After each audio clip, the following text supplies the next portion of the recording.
Looks like you get what you pay for, huh? Paimon likes this room a lot.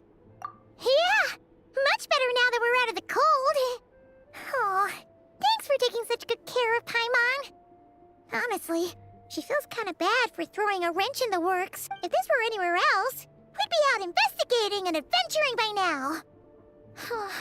But instead, we're stuck here waiting for a doctor. You're right. No need to push ourselves too hard for no reason. A lot happened on our way into the city. Let's review what we've learned so far and try to figure out what to do next. Obviously, the million-more question is, what is this Aritza planning? Everything else leads back to that. Sure was. And so far, we've learned that in addition to the 7 Gnosis, her plan also requires a ton of energy. But we won't get to see her anytime soon. Alosha said that she went east to fight that big monster. It must be a pretty powerful one if it can blanket the whole of Snezhnaya in a snowstorm this awful. To be honest, what we're really lacking right now is information. The kind of information that only the higher-ups in the government would know, not word-on-the-street type of info.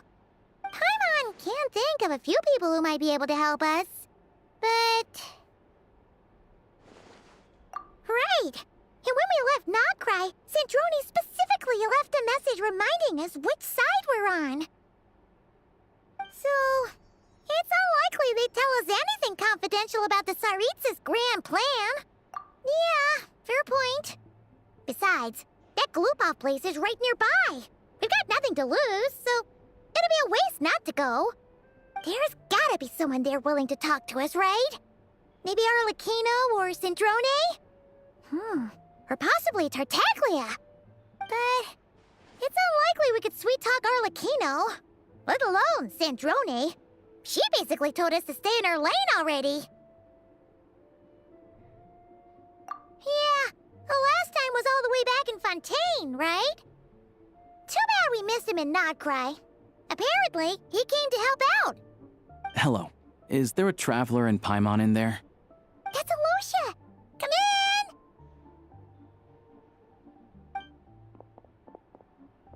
Hello, I'm Dr. Luneva. Alosha mentioned that one of you is feeling a little under the weather. I see. So you're my patient today, yes? And you're, Faye, I presume? Good question. Paimon's not too sure either, but she's definitely not the same kind of Faye as the ones we saw at the train station. Is that gonna be an issue? Not exactly. It's just, I'm used to treating human patients. Fae tend to be far more resilient than even the healthiest and most long-lived of humans. But don't worry, I do have some experience treating Fae. I've even diagnosed plenty of cats and dogs in my time. Safe to say, I have a fairly eclectic range of expertise. It'll be fine. Paimon's basically the same as a human, right? We're no different when it comes down to it, are we? That's just because Paimon knows how to eat. Now, please take a seat.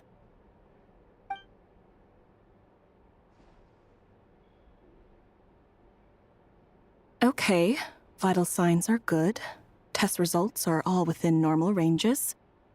I don't think it's anything serious. More than likely, you've just caught a cold.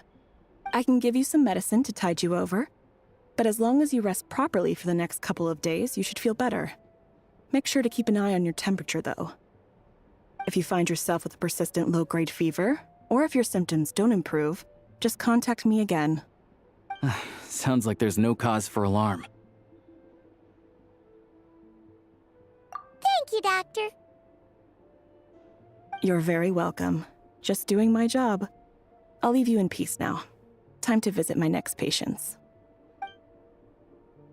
Take care. You heard the doctor. Best you rest up here for a couple days.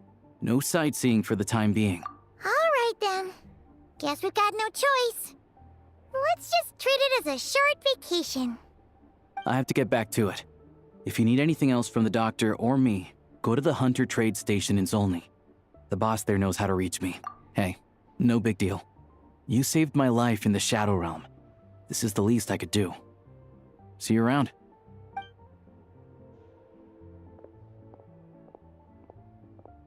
All right. Time to find Child and see what he can tell me. I'd better not disturb her while she's asleep. With any luck, I'll be back before she knows I was gone.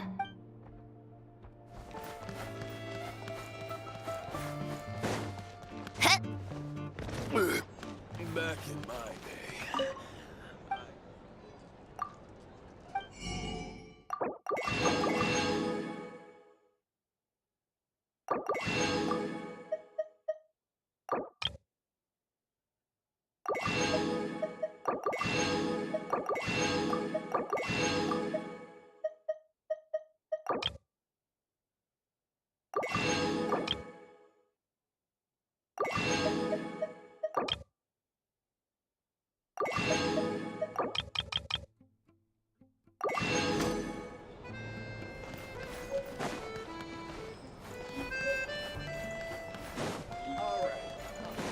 If there's anything you need.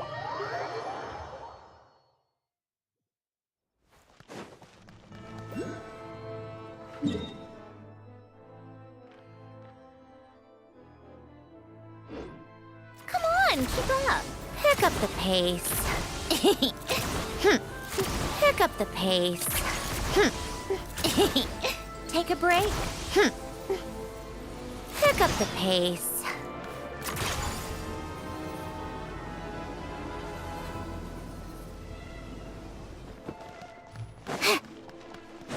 Come on, keep up. Pick up the pace. Pick up the pace.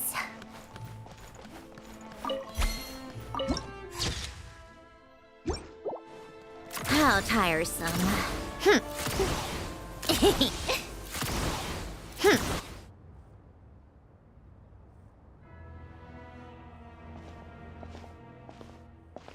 Hold on.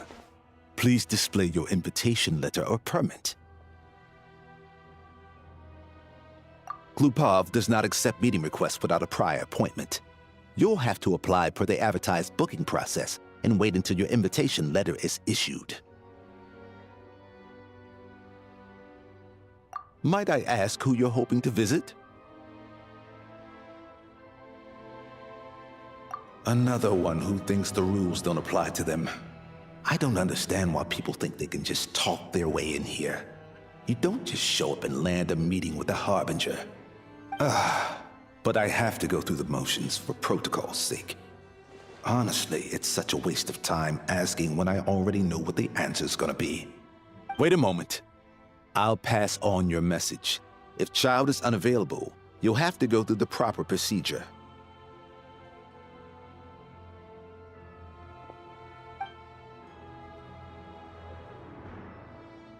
Lord Child is a busy man. He's probably not in Glupov at the present. If I were you, I'd cut your losses. No point waiting any longer. Even if you two are old friends as you claim, please understand that the Fatui Harbingers are often busy with their official duties. They tend not to stay in Glupov for extended periods. Next time, stick to the rules. You'll make life easier for both of us, Greetings, Lady Marionette. I'll take care of our guest here. It's her first time in Snezhnaya, so it's no surprise that she doesn't know the rules yet. I trust no choice words have been exchanged. No misunderstandings I should be aware of. No, Lady Marionette. No incidents to report. Whew, that was a close call. Good thing I played it cool. Is that right? Good to know. Wait, where's Paimon? Under the weather? That's hard to imagine. She's always buzzing with energy. I take it she's still adapting to the climate. Happens to a lot of people. It's even colder here than in Nodcry. Has she seen a doctor? I can get you one if you need. All right then. Well, let me know if you run into any other problems. Why else? I was just about to sit down for some much-needed tea time when I heard that an old friend of Tartaglia's had shown up outside. No appointment, nothing. And, as obnoxious as it may be to show up uninvited at Glupov, I couldn't help but take pity on the poor soul who was waiting outside in vain. So I had no choice but to abandon my freshly brewed piping hot tea and come to see this mystery guest for myself. Well, I felt our time working together in Nodcry warranted some courtesy. I couldn't exactly let you freeze to death out here in the wind. Unfortunately, I can't invite you inside either. The rules of Glupov wouldn't allow it, and as a harbinger, I have to lead by example. On the plus side, Snezhnograd actually has some class, unlike Nasha Town. Torchlight Books has a very nice selection of teas and cakes, so we can catch up there. Your treat, of course. Because I already wasted one perfectly good cup of tea today. That's why.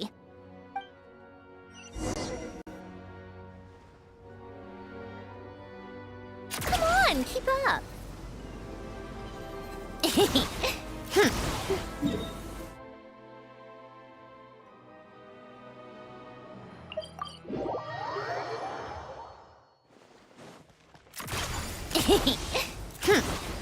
Pick up the pace.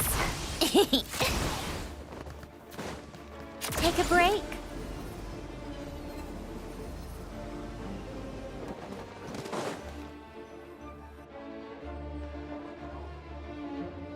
I've ordered for the both of us.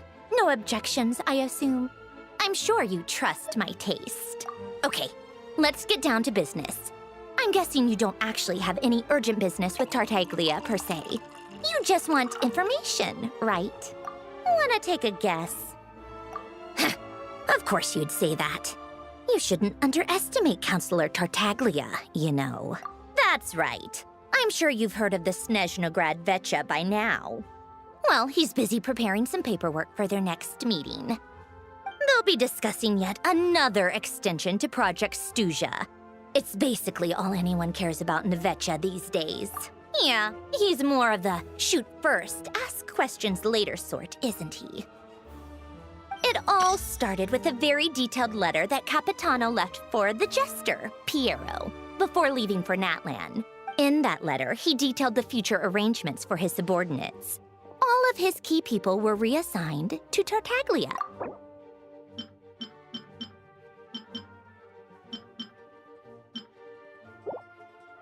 I guess he'd already prepared to leave us for good all the way back then. But Piero didn't reveal the contents of the letter until the events in Natlan had concluded. That was his reaction, too. Why me? With a bewildered look on his face. He'd always assumed Capitano looked down on him. He was a man who kept his thoughts to himself and barely spoke to him the whole time they'd known each other. But he occasionally brought Tartaglia along to my tea parties back in the day. So to the rest of us, it was clear that Capitano had quite a lot of respect for his young comrade. By the rest of us, I mean my tea party regulars. Arlecchino, Rosaline, and... actually, not Columbina. She was probably oblivious to it. Anyway, then the Liu situation happened. Normally, it took a lot to get under Capitano's skin, but that time he was furious. It's not really my place to talk about it, though. You can ask Tartaglia about it sometime. Basically, Tartaglia probably had the wrong idea about Capitano all along, right up until Piero revealed the letter he'd left behind. Capitano believed that despite Tartaglia's immaturity, he showed great potential. Plus, he possessed a kind of purity rarely seen among members of the Fatui. Yeah, it's one of the few things that I'd agree those two have in common. But there's one other reason why Capitano chose Tartaglia to assume command of his troops. He knew that after he was gone, several of the others would swoop in on his army like vultures. With the ones who stood to benefit the most being the rooster Pulcinella and Regrator Pantalone. Once they divided Capitano's troops between them, they'd be more powerful than ever. No one would be able to stop them. So, you can see why Capitano chose to hand that letter to Piero, right? Exactly. Piero also needed to back a Harbinger as soon as possible. And, all things considered, Tartaglia was the best choice. Even though Tartaglia has had the support of Northland Bank for a long time, he and Pantalone are ultimately not cut from the same cloth. I'd say Capitano made a good judgment call. Anyone else caught in this situation would probably feel like they'd been hung out to dry. His best course of action will be to distance himself from any shady business, while still maintaining friendly relations with Pantalone, but seeking Pulcinella's support at the same time. What's the point in having a tea party if you don't spill a little tea?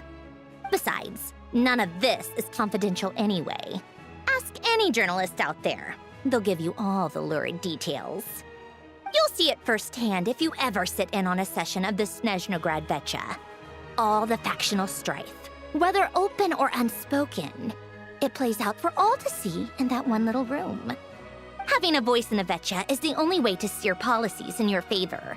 So, every person in that room represents a particular interest group. Pantalone, for instance, represents the financial sector, and Tartaglia represents the Fatui soldiers. Personally, I have no interest in political jousting, but since I have a number of engineers and researchers under my command, I have to make their voices heard. Then there's Pulcinella, the linchpin of the Vecha. He represents politics itself. Everything involves him, so nothing can bypass him. Any issue that comes up, he knows how to mediate. That's what the Tsaritsa values most about him. I'm starting to see why everyone is so frustrated with the way things are, but also powerless to change it. A complex web of interests connects all parties involved, and the Tsaritsa sitting at the top adds another layer of complexity. It must be nearly impossible to come up with a perfect solution. All right, I'm done carrying this conversation. Time for you to answer a question of mine. You must have known that you can get the info you needed from me. So why was Tartaglia the first person you asked to see and not me? Huh? Jealous? As if. Wait. Oh, I think I know what it is. Columbina passed on my message to you before you left Notcry, right? I only meant you should be mindful of which side you're on. Is that actually why you didn't ask for me? Because you took that to heart? Fair enough. It's not your fault. I blame all these politicians I've been hanging around with lately. Always beating about the bush when they talk. I guess it must have rubbed off on me. Anyway, just ask for my help next time, okay? Little things like this are no problem. Lady Marionette. What now? Can't you see I'm on my break? Whatever it is, just leave it on my desk. I'll look at it later. Sorry to disturb you during your break, ma'am, but I'm afraid it's an emergency. Isn't it always? I've told you before, fixing the tracks and transporting ice blocks does not constitute an emergency. The equipment in Svietlo-Lidovka is in urgent need of maintenance. With how the weather's been recently, we suspect that the cause is a buildup of snow, exceeding the maximum weight limit. The supports on one of the machines broke and fell, awakening a dormant beast and leaving many of the ice miners trapped in a nearby ice cave. Luckily, Odette's team was nearby and launched a rescue operation, but we're still facing a severe manpower shortage for both the rescue and engineering teams. I guess that's it then. Our tea party will have to end here. I'm the only engineer you'll need. Do you actually want to come with, or are you just saying that? Nice of you to return the favor. I'll have a couple of people look after Paimon. They can let her know that you had to step out for a while. Given how urgent this is, I'm sure she'll understand. And honestly, I'd rather have your help than anyone else's. Between your skills and experience, you'd be reliable help. Then let's go. You, take 2 people to Podvorier restaurant. Find her room and watch it like a hawk until we get back. If anything happens to Paimon, you'll be answering to me. Yes, Lady Marionette.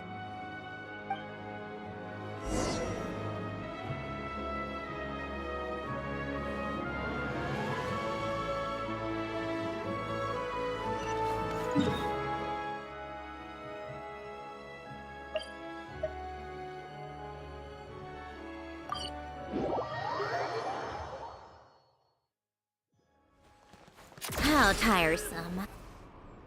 They weren't exaggerating. This is really dangerous. It's a good thing only one of them broke. From what I've been told, most of the trapped miners are over in that direction. Yeah, you do that while I check the rest of the equipment. I'll evacuate the people around here as I go. Meet me back here as soon as you're done.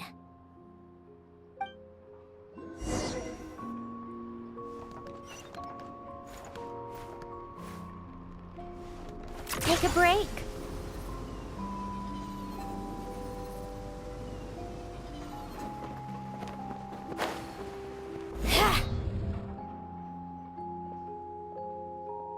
I have to be getting close. Don't go any further.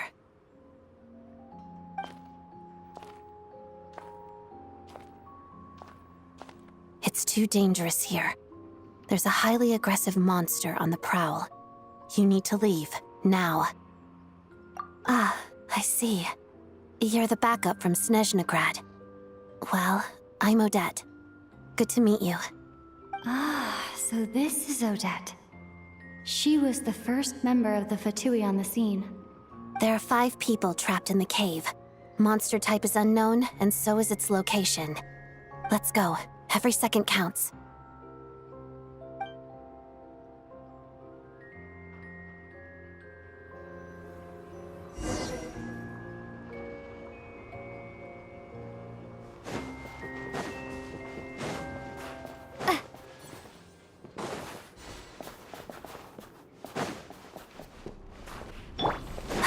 Careful.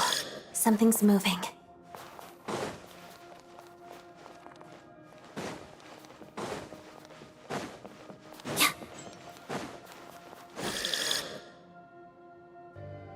This must be the monster's shadow. Looks like a tough opponent.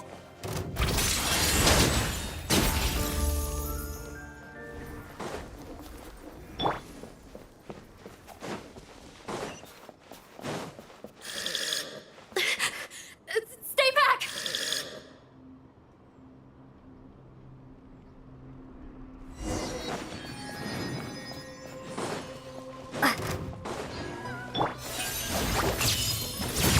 Pirouette.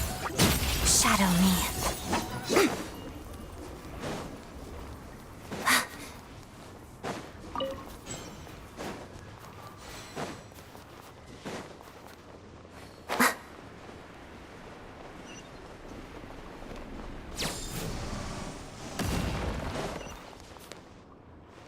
I see them. They're right behind the monster. The monster seems very agitated. It could attack at any moment. Let's make the first move.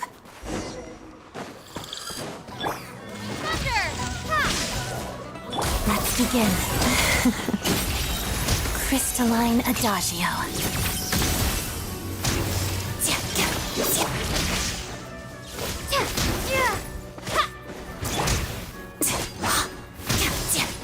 Together, pirouette.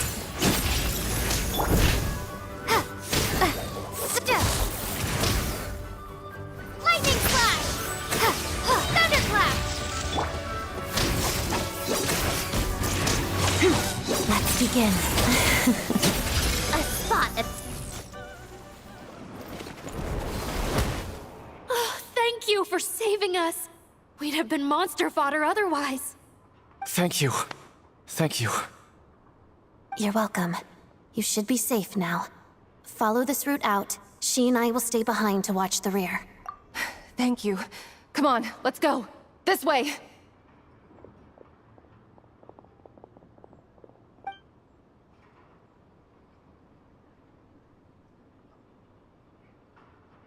I've searched the area.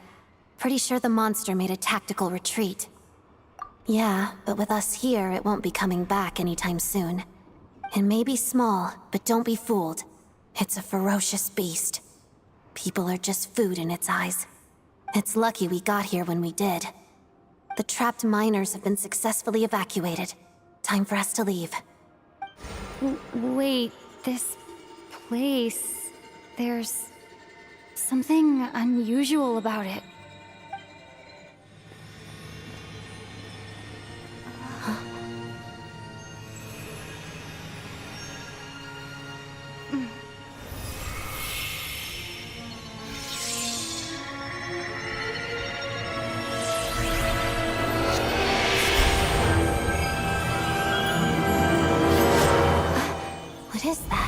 don't know.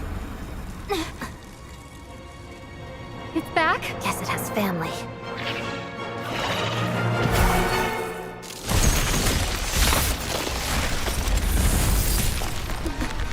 This way. Run!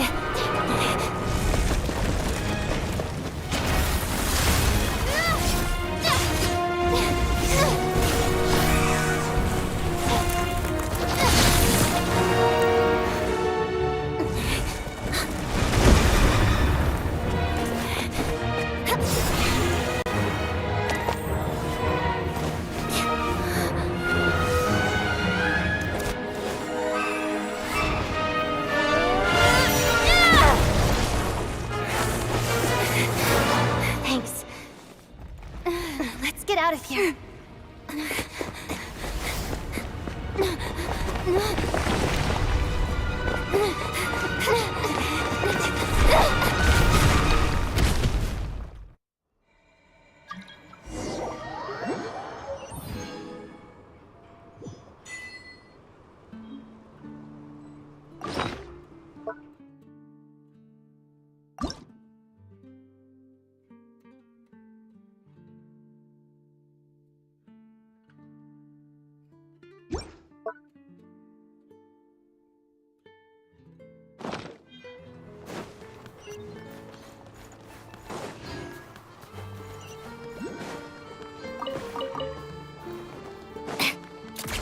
Pick up the pace.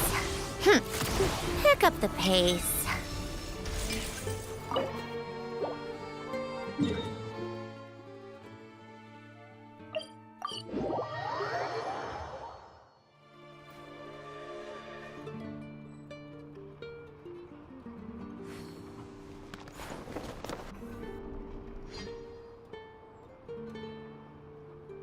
Everyone's accounted for. We managed to rescue them all. We also placed a sign at the entrance to the cave, warning people to stay away. You really held your own today.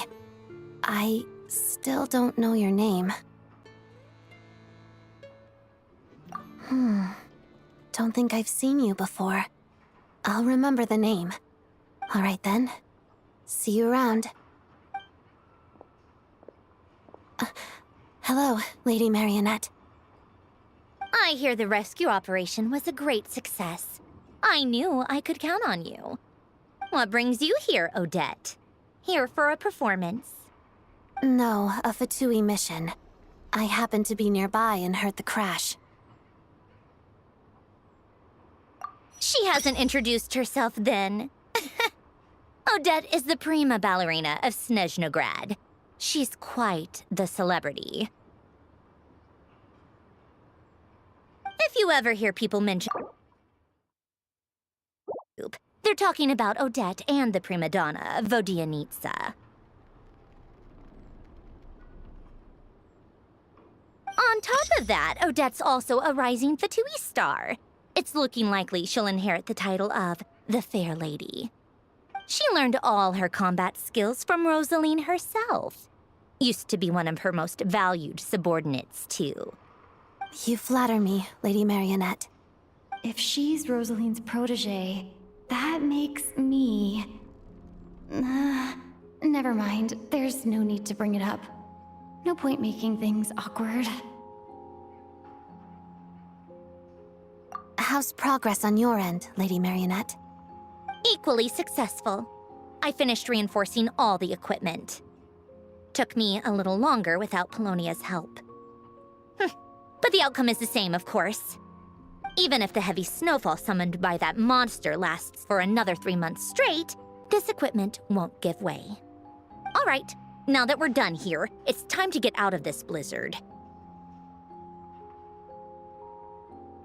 Sure, but Snezhnograd will send someone to investigate and draw up a relief plan.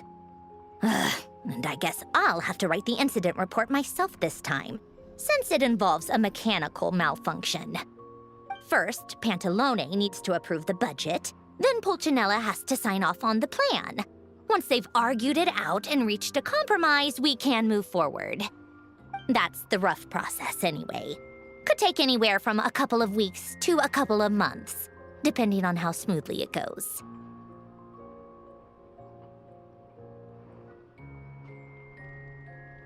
Yup, nothing we can do about it. There's a whole stack of incident reports like this back at the office. The snow has eased a little for now, but there's no telling when that will change with that monster still at large. Fuel for heating is in short supply, and relief is weeks away. There's no immediate threat to life, but still, it just feels like there should be a better way. Hey, quit daydreaming. Let's get back to Snezhnaya. When did you get a new sword? I found it in a cave. It handles pretty nicely. You have a strange affinity for secondhand swords.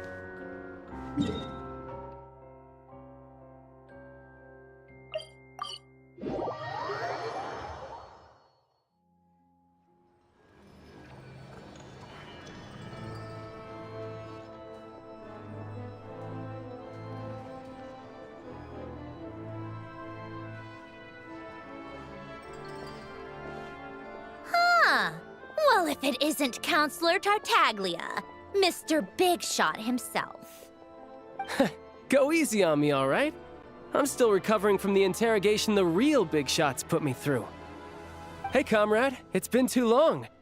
I heard you came looking for me earlier. Nicest surprise I've had in a while. Good to see you too, Odette. I'm guessing you guys just got back from 7.0 Archon. How'd it go? Crisis averted? It went fine. How about you? Any new developments? Not really. Same as ever. Growing opposition to Project Snezhnaya, and the usual rebuttals are starting to ring hollow. The results of the mock vote were pretty dire. Pulcinella was fuming. I've never seen the old man so angry. That's not good news. It takes a lot to rattle him. Yeah, obviously if push comes to shove, there are ways to crack down on dissent. But... Sorry, I have to ask something. This is going to sound blunt, but may I? Huh? Of course, fire away. It sounds to me like everyone's tearing their hair out trying to figure out how to deal with opposition to Project Snezhnaya. But what exactly is this project's purpose? And how can it be so important that even people like you two refuse to stand up for the ordinary people of Snezhnaya? Interesting. I gotta hand it to you, comrade. You sure don't mince your words. Excuse her? What does she mean? Refuse to stand up for ordinary people? Oh my gosh. How does she dare speak to the Harbingers like that? Are you interrogating us now? It's okay, Sandrone. Let me explain. I think I understand where she's coming from. If I could, I'd take your side right now. In fact, my position's very similar to yours. I've only held back on casting a dissenting vote in the Vecha because the Tsaritsa would never let me get away with it. Still, I have a responsibility to the Fatui armed forces, so I do what I can to make their voices heard. Most of them are just regular folks from small towns far from the capital. I'm sure you've seen how much those kinds of places are struggling right now. Oh, and for what it's worth, I'm from Arepasak myself. Things aren't going so swell there either. The Tsaritsa wants to create a better, safer future for the people of Snezhnaya, but she's thinking long-term. I don't doubt that from where you're standing, Project Snezhnaya seems to be creating all sorts of issues for everyone. But considering the Tsaritsa's vision for the future, these are sacrifices worth making. Sounds cold, I know, but I promise it's not as black and white as it seems. Maybe Sandrone and I can't oppose Project Snezhnaya outright, but we're constantly raising our concerns in Vecha meetings. And even though we can't put an end to it, there are plenty of other ways to make a difference. We're trying everything we can think of, and so is Pulcinella. I respect Her Majesty, the Tsaritsa, and trust her decisions. But at the end of the day, I'm still just a normal guy who cares deeply about my homeland. And my family, who all live here. There's no way I would ever abandon them. As contentious as things can get within the Vecha, there's no selfishness or malice behind it. Everyone wants to get through this period as smoothly as possible. The issue is that there's no way of pleasing everyone under the present circumstances. Most of the time, we're trying to decide on the lesser of two evils, which obviously isn't a great look. But that is not the same thing as being blindly loyal to the Tsaritsa. No one's got their head in the sand here. We're all well aware of the way things are. We're just doing our best to make it work. In fairness to Snezhnaya, she rushed to Sviatlo-Lydovka's aid the moment she heard that people were in danger. And even Tartaglia, who used to only care about the thrill of the fight, is clearly doing his best to rise to the demands of his new role as counselor. Hey, come on. There's only so much we can say, so don't press us too hard. Look, I know how untenable the Tsaritsa's position looks if you don't understand her motives. Maybe you've heard already, but she's currently leading her army on a campaign to the east to defeat the monster that's been causing these brutal blizzards. Striking that monster down will be a significant step in dealing with the present energy crisis. As laser-focused as she is on realizing her lifelong ambitions, she's still putting time and energy into taking down this powerful monster. To me, that says a lot. If she thought Snezhnaya and its people didn't matter in the grand scheme of things, why would she waste her time on something like this? Thanks. I meant every word I said, though. I wasn't just trying to placate you. I've already done more than enough diplomacy for one day. I still think this adventurer raises a very important point. Our two harbingers have made their positions very clear. But there are many others in the Vetcha who must feel trapped and forced to vote against their conscience. I think it's a very valuable quality to be willing to speak one's mind, despite the risk of offending powerful figures. You can say that again. I highly doubt we'd feel the need to explain ourselves so much if we didn't know you so well. Forgive me, adventurer, but might I be so bold as to ask about your background?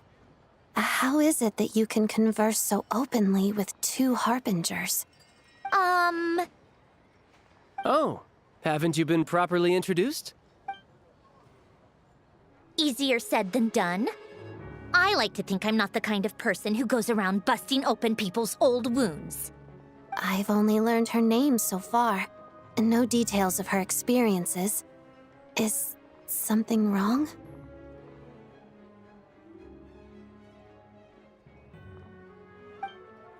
Uh-oh. Is there no avoiding the subject of Rosaline? No, it's just... all right. I guess there's no getting around it. This is the world-renowned traveler who helped resolve the storm terror threat in Mondstadt, cleaned up after the mess I made in Liyue, and then went to Inazuma, where there was a duel before the throne in which the traveler defeated Rosaline. Oh. I'm sorry. I didn't think you two would be seeing much of each other, so I figured it wasn't worth bringing up. It's fine. It was a long time ago. It's fine. Sorry. I just remembered that we have a rehearsal coming up.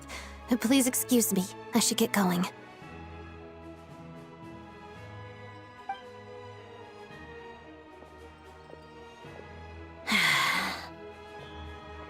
I've mentioned this to you before, remember? She was Rosaline's most valued subordinate. But they didn't actually get along. Not that Rosaline was really the type of person to make friends, but death has a way of resolving a lot of conflicts. Don't let it weigh on you. Like she said, it was a long time ago. It's in the past now. Odette has a very different personality from Rosaline. Give her some time. I'm sure she'll work through it. Oh, by the way, where's Paimon? It's not like her to hide away. She hasn't been feeling well, so she's resting at Podvorier Restaurant. I got a couple of my people to look after her while we were gone. Oh, right. Sorry to hear that. Poor thing. Reminds me of when Tonya was little. She really felt the cold back then. Used to get ill all the time. I felt so bad for her seeing her lying in bed, coughing. She was so mature for her age, though.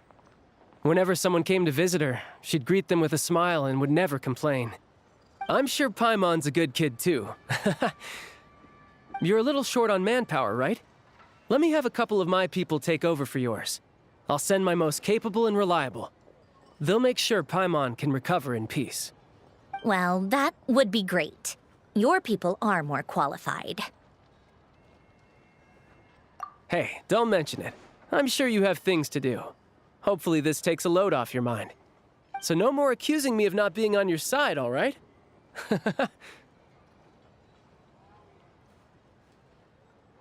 Already? That was quick. Hello?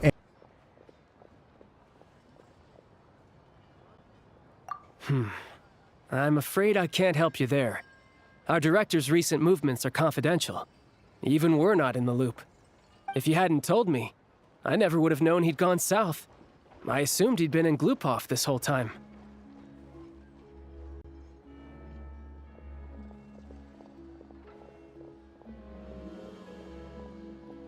Well, I guess I'd better go sort out Paimon's security situation.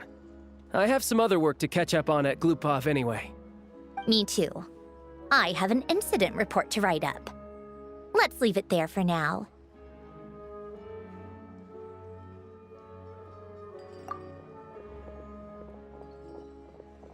I guess everyone's in a difficult position. But Tartaglia's right. I have things to do. Things I want to do, and things I ought to do. To start with, I should go ask Alosha if he knows of any way to help Svietla Ledovka.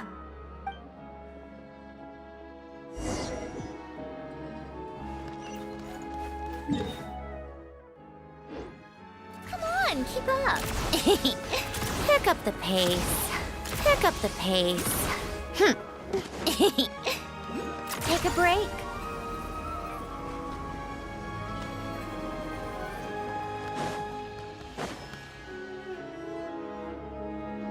How strange.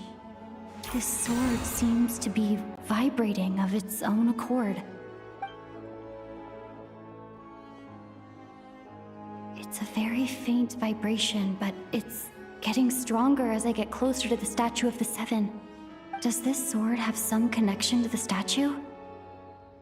But all it does is vibrate, even when I touch it. That place I got this sword from was definitely out of the ordinary. Maybe I should try channeling the power of cryo?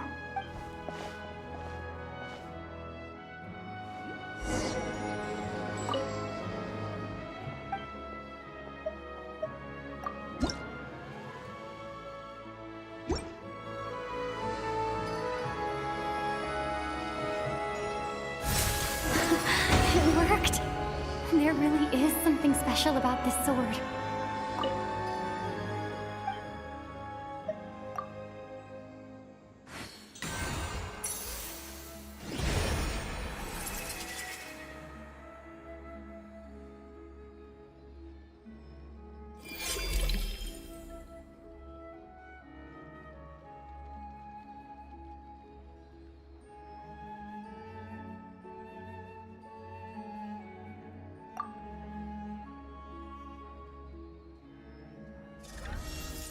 I don't really understand what just happened, but I'm pretty sure this sword just got a little more powerful. I'll have to try the same thing again when I come across another statue of the Seven. In the meantime, I'd better go find Alosha.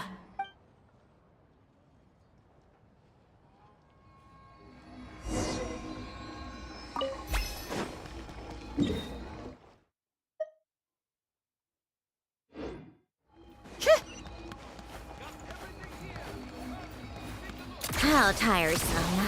Pick up the pace. Pick up the pace.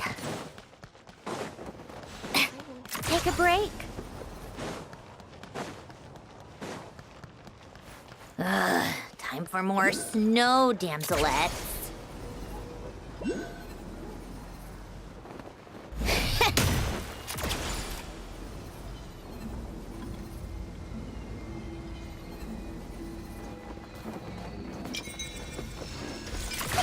Keep up.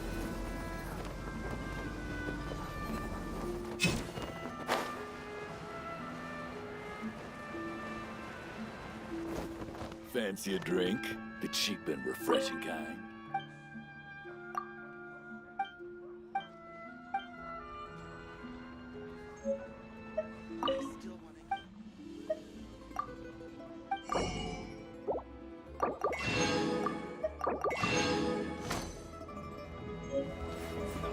so tiresome.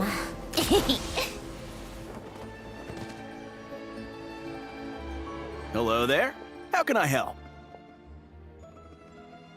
Ah, sure thing. Give me a second. I'll go fetch them for you.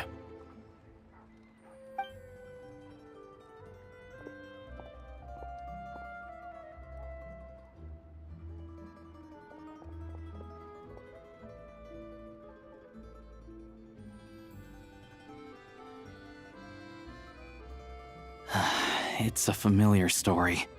I've had similar experiences. Although Snezhnaya doesn't deliberately delay or withhold relief, those first few days of waiting for help are always the hardest. It's a fundamental contradiction. If emergency relief can't be delivered in time, what's the point in even calling it emergency relief? Not necessarily. I think there's a good chance from Stratomeros will start flowing into the market. When we resolve Stratomeros' energy issue, it's like we open the floodgates. A huge backlog of crystal is now available to the townspeople. There's no way they can use it up at once. A lot of them will probably stockpile it and slowly work their way through. Probably a good idea, since energy prices are only going to keep rising. But there will always be people who urgently need Mora. Exactly. At the current prices, selling crystal is an easy way for an ordinary person to make a fortune. Hey boss, how much do I have left in my account? 1 second. Let me check. So, you're planning on buying the crystal out of your own pocket? Yeah. I don't know if I have enough, so I'll chip in a little extra and buy as much as I can afford. No, it's fine. You're new to Snezhnaya, and you have your own living expenses to worry about. Besides, you're already providing the train. Here's your Mora. See what you can find at the market. But I doubt there'll be much crystal left. Yeah, well, can't hurt to take a look.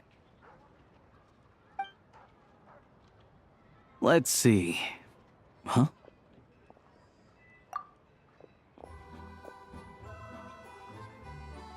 Oh, Alosha, and... Hello. I didn't realize you two knew each other. Yeah, I take on some odd jobs in the city to supplement my hunting income. Sometimes I work as a cleaner or prop hand at the theater where Odette is one of the big stars, so I've met her a few times. When the weather's as bad as this, it's better for a hunter to adapt than to keep looking for game. Yes, and we sometimes need extra help.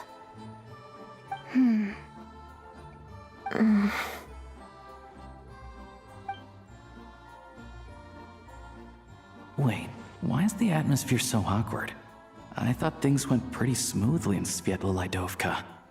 So, what brings you here, Miss Odette? Looking for some new props? No.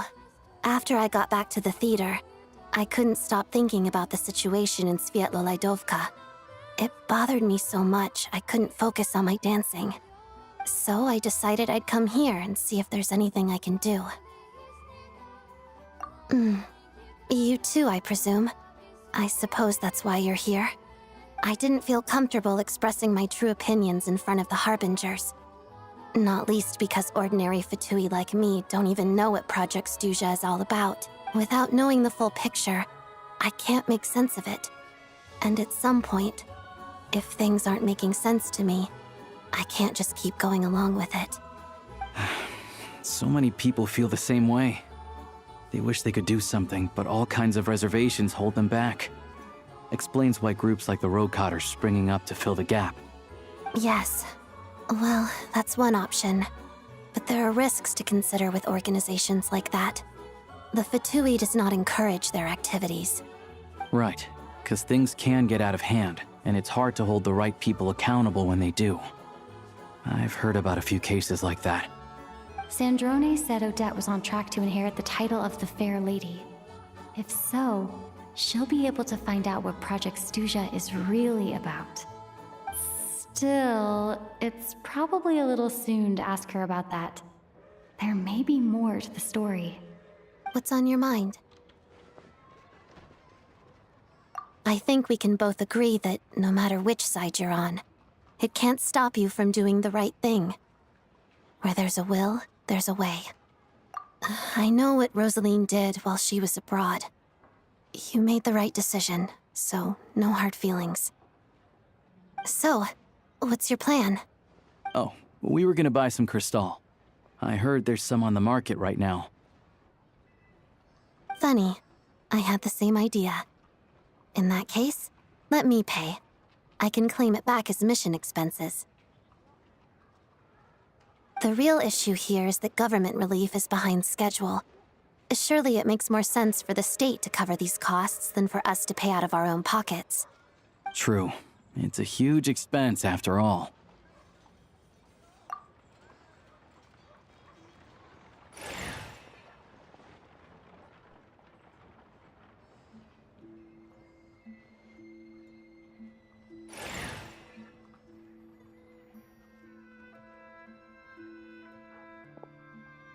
Let me see. I'll take it all, please. And I'll be needing a receipt. Right. Choose mission budget under the expense category, but be sure to specify emergency rescue operation in the description. Otherwise, the normal reimbursement limit will apply. Let's book this train. Regulations say that if we need to transport Kresnik Crystal during Project Stuja, extra carriages can be added 1 hour before departure.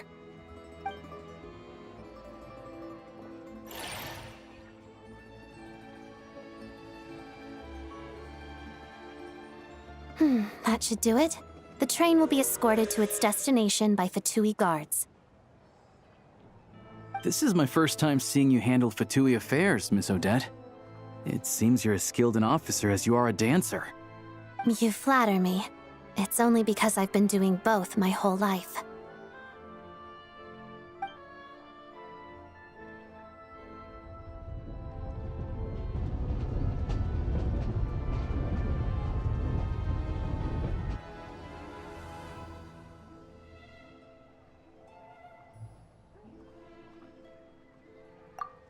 Anyway, I bet you've been non-stop today, am I right? Any idea how Paimon's doing? What's wrong? Who's Paimon? Her travel buddy hasn't been feeling well. She caught a cold right after they got to Snezhnaya. Sounds like she's important to you. I can't believe you've been dealing with this on top of everything you've been doing to help the people of Snezhnaya. I've got nothing going on right now, so I'll join you. I want to see how she's doing. May I come too? I have some candy that someone gave me back in Svietlo-Laidovka. Plus, I know a little bit about relieving cold symptoms. All right then, let's go.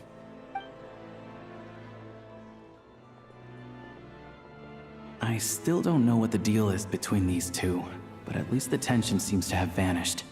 A good sign, hopefully.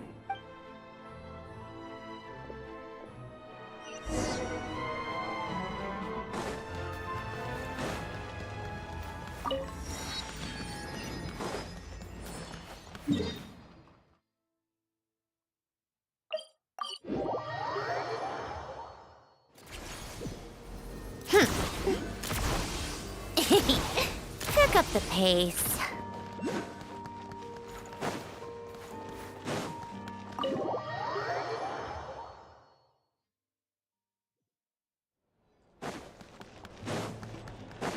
Take a break.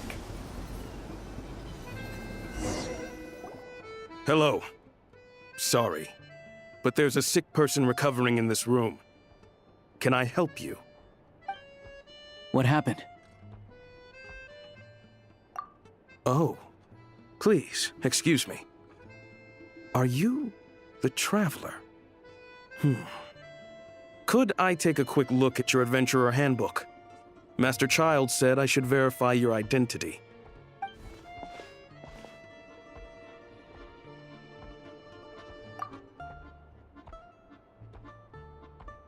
Ah, it's really you. Sorry for the inconvenience. We're under strict orders from Master Child to keep this room well guarded. At the same time, we can't interfere with Podvoye Restaurant's business. That would only seem all the more suspicious and draw unwanted attention to this room. Besides myself, a few of my colleagues are stationed in and around the restaurant, in plain clothes, of course. Rest assured, you're in safe hands. I didn't expect such a high standard of protection. Well, Master Child handpicked us for this special assignment. We're not about to let anything go wrong. Anyway, I won't keep you any longer. Please, head inside.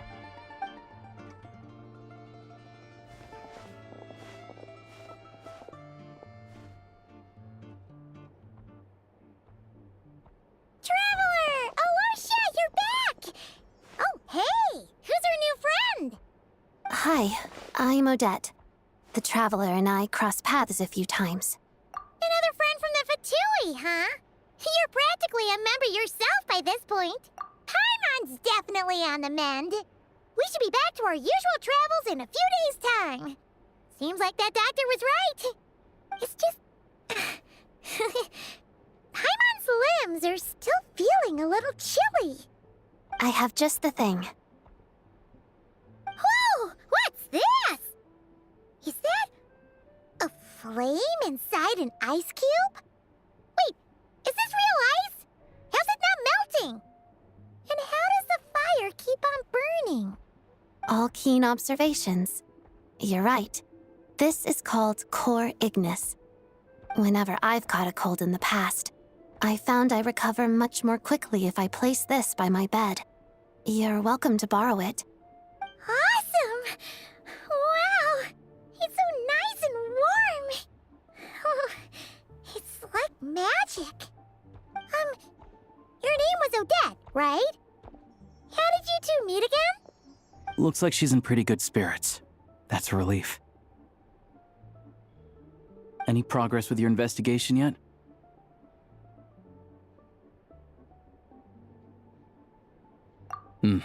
No surprises there, I'm sure. They're not likely to let anything slip. The Rokad, huh? Let me think. Members of the Rokad keep their true identities hidden, but I think there might be someone I can introduce you to. Leave it with me. Meet me at the Korolyevsky troop tomorrow, and I'll tell you how it goes. Would anyone like a drink? I'm gonna head to the bar. Paimon will have... maybe some hot milk? Yeah. Paimon's in the mood for something warm. Enough with the secret chat, you two. Let's catch up properly in a minute. Paimon wants to know everything that's happened today. It'll be kinda like tabletop troop. No reason why listening to a story can't be an adventure.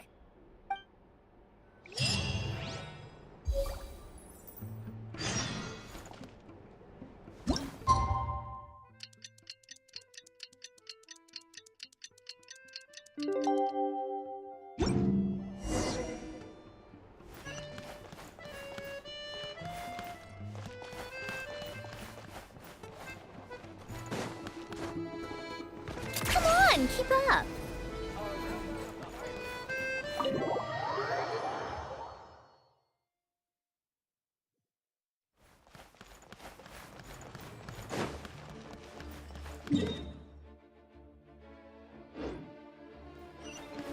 How tiresome.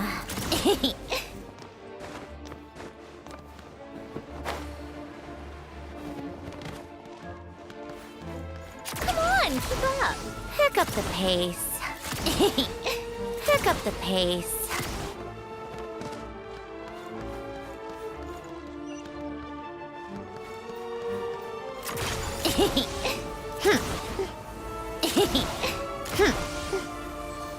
How tiresome.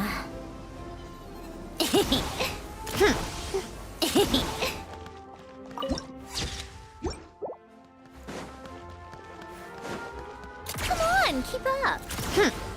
Pick up the pace.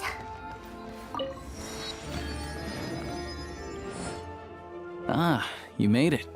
I've got some tickets, and I managed to set something up with the Rokad. It'll have to wait until after the show, though. Happy to stay and watch? I doubt you've seen the Korolyevsky troupe on stage before. Pleasure. Here, this is the way in.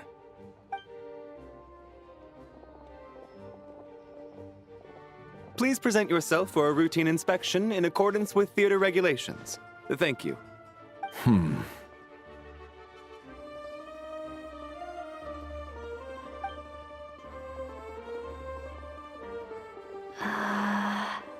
Is that guy with the fatui?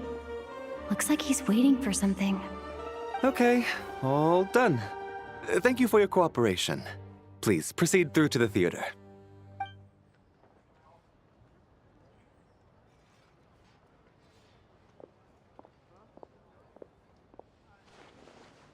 What's up? Everything okay?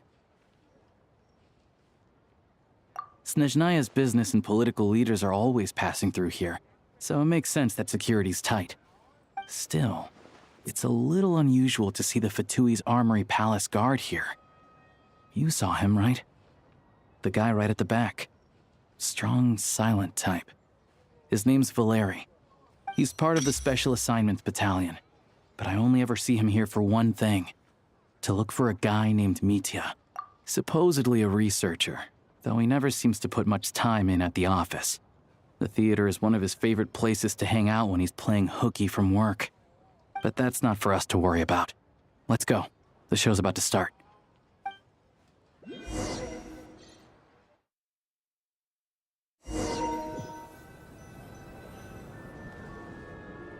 What do you think? Pretty impressive, huh?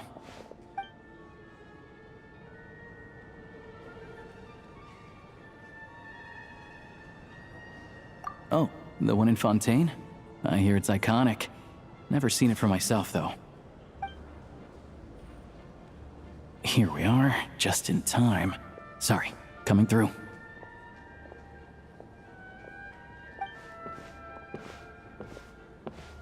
Ugh.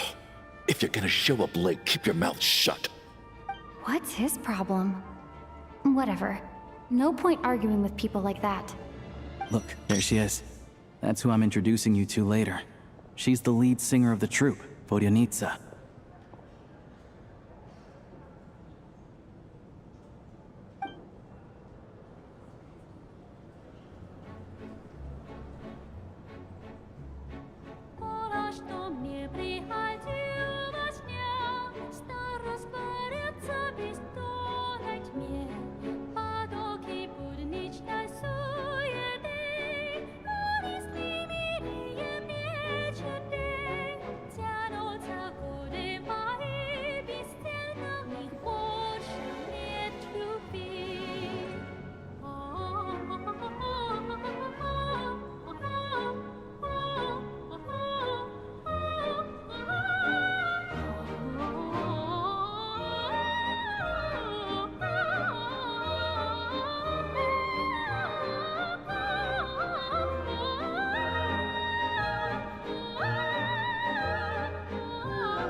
This leads directly to the green room.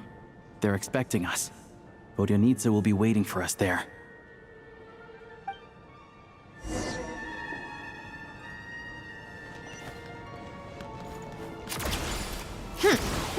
Pick up the pace.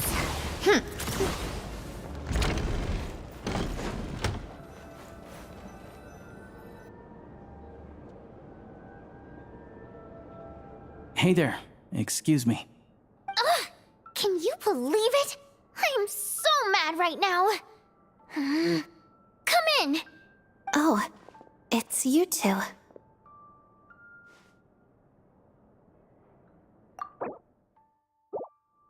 Huh? You know each other? Oh, wait. Is this who you were telling me about? The one you met yesterday and couldn't stop thinking about?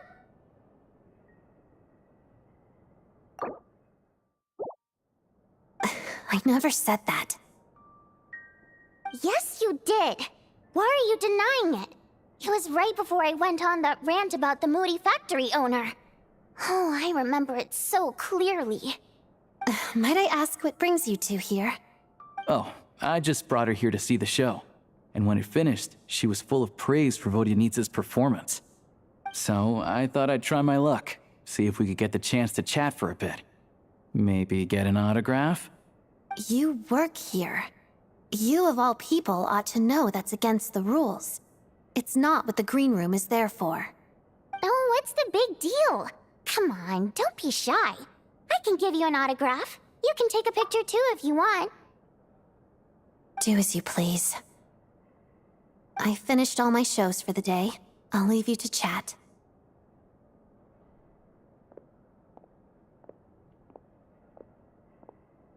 I wasn't making that stuff up, you know. Odette's just too proud to admit it. She thinks very highly of you, and so do I. You did the right thing in Svietloladovka. We're good.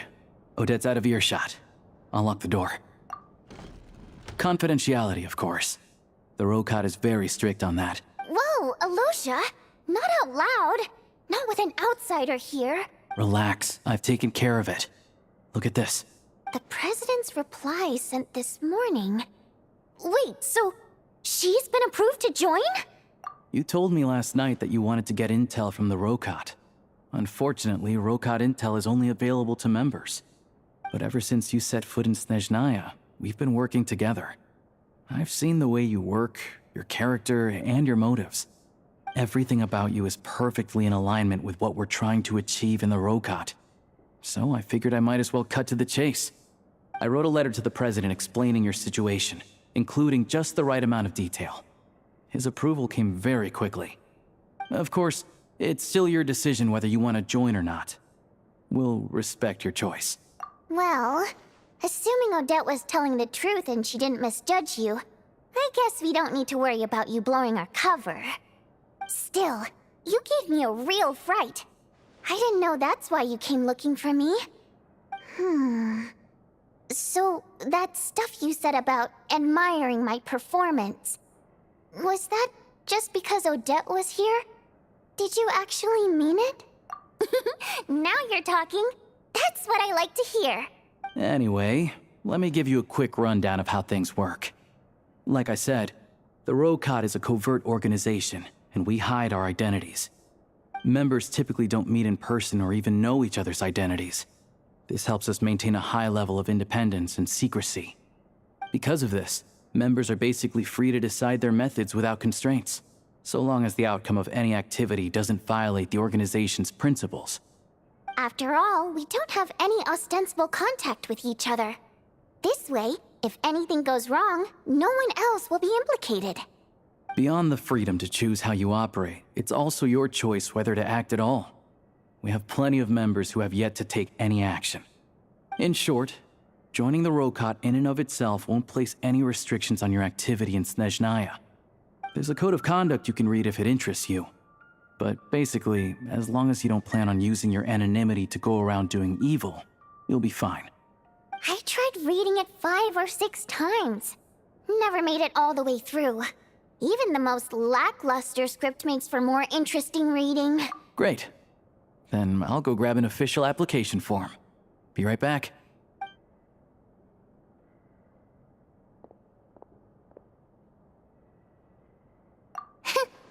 Well, Alosha has this pet dog, you see. His name's Tagarin, and this one time, Alosha brought him backstage. Tagarin took quite a liking to me, so I played with him for a little bit and fed him some treats. Then, the Rokot was out on a mission one day, and even though we were all in disguise, Tagarin recognized me right away. Just a coincidence, really. We didn't report it to the higher-ups, though, to avoid dealing with the fallout. Like my job at the theater, for instance. I really need it to make ends meet. By the way, what were you complaining about just before we came in? Did everything go okay with Chuganov? Everything did not go okay. That's why I was so mad. I tried to make some small talk with him before I went on stage to fish for intel about the Iskra manufacturing plant. But he wouldn't take the bait. No matter what I said, he kept dodging the question. And then he started complaining. He said he didn't appreciate his second-rate seat in the stalls because he usually gets a private box. I mean, What did he expect? Everyone knows that if you want a box seat, you buy a ticket well in advance. But instead, he sends me a letter the day before the show when we're practically sold out. I had to juggle things around just to get him a half-decent seat, hoping he would appreciate the gesture enough to share some information. But nope, he didn't give me anything. Yeah, meeting Chuganov in person has definitely been a disappointing experience. Oh, you probably don't know who we're talking about, do you? Chuganov was that older guy you were sitting next to today. I'm sure he didn't make a great first impression on you either. To the citizenry, he's a family man and a kind boss. But our interactions with him tell a very different story. It's one thing to ask for a favor, but he acts like it's his right. He always expects special treatment. Take the ticket situation, for instance. I've actually gotten him a private box in the past. But not only was he not even grateful, now he's acting like I've sold him short this time. Not to mention that he's never paid for a single one of his tickets. And another thing, if he's such a big family man, why doesn't he bring his wife and daughter to see the show once in a while? I've never seen them here, not even once. Calm down, Vodyanitsa. If you won't do it the easy way, we'll have to try the hard way. But first things first, here's your application form. Go ahead and fill it out.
Looks like I'll need to make a few little tweaks here and there.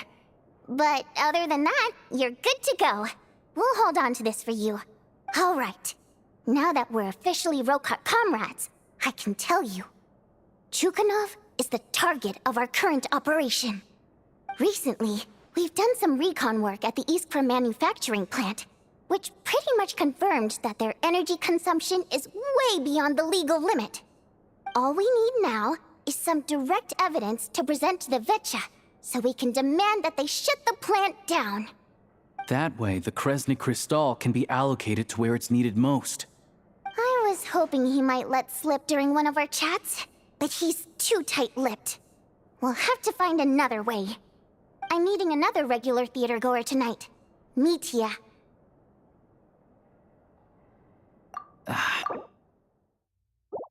And he's probably looking for Mitya, so he may end up being a no-show. Don't you worry. He must know how to dodge Valeri, or he wouldn't be showing up on time for every performance.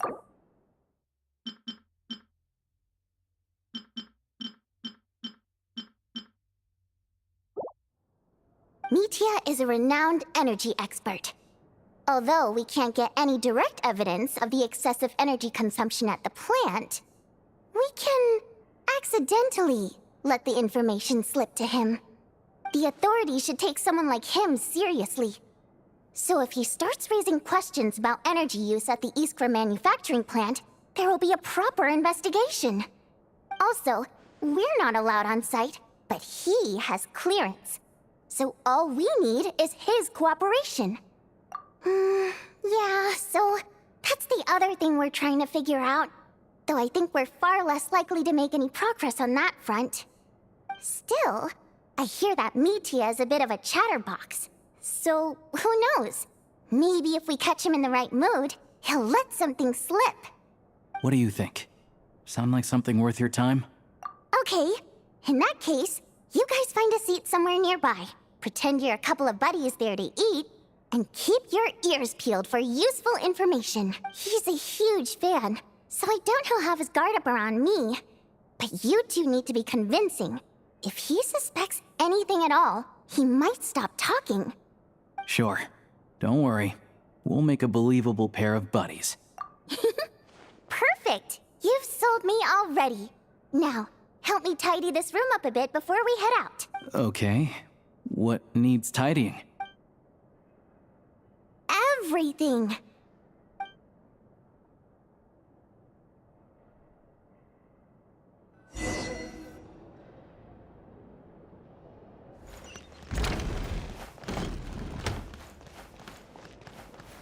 Take a break.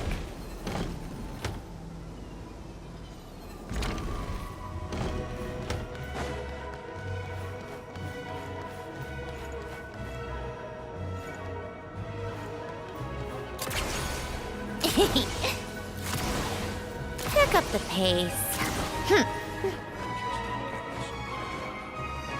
How tiresome. Pick up the pace.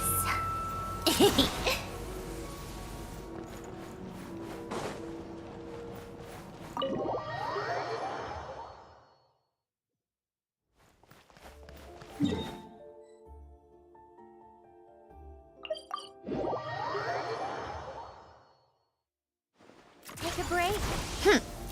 Pick up the pace. How tiresome.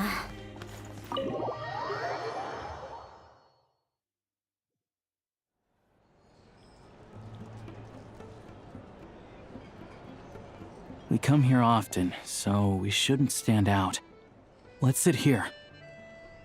Now, it's up to Vodyanitsa. Let's see how the conversation goes.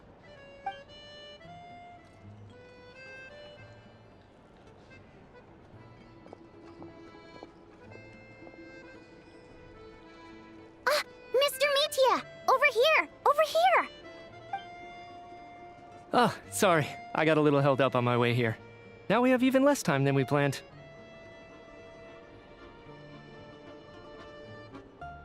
Go ahead and order some snacks and drinks. Whatever you like. Let me see. According to my schedule, we still have 25 minutes left. You're really pressed for time today, huh? I was imagining this would be a leisurely chat. If you'd prefer, we can always reschedule for another afternoon when you have more time. No need. Getting to meet the lead singer is a very precious opportunity for me. I'm not about to pass it up. I've already had to decline your invitation several times because our schedules rarely align. If I don't grab this chance while it's here, who knows when the next one will come around? Well, it's very kind of you to make time just for me.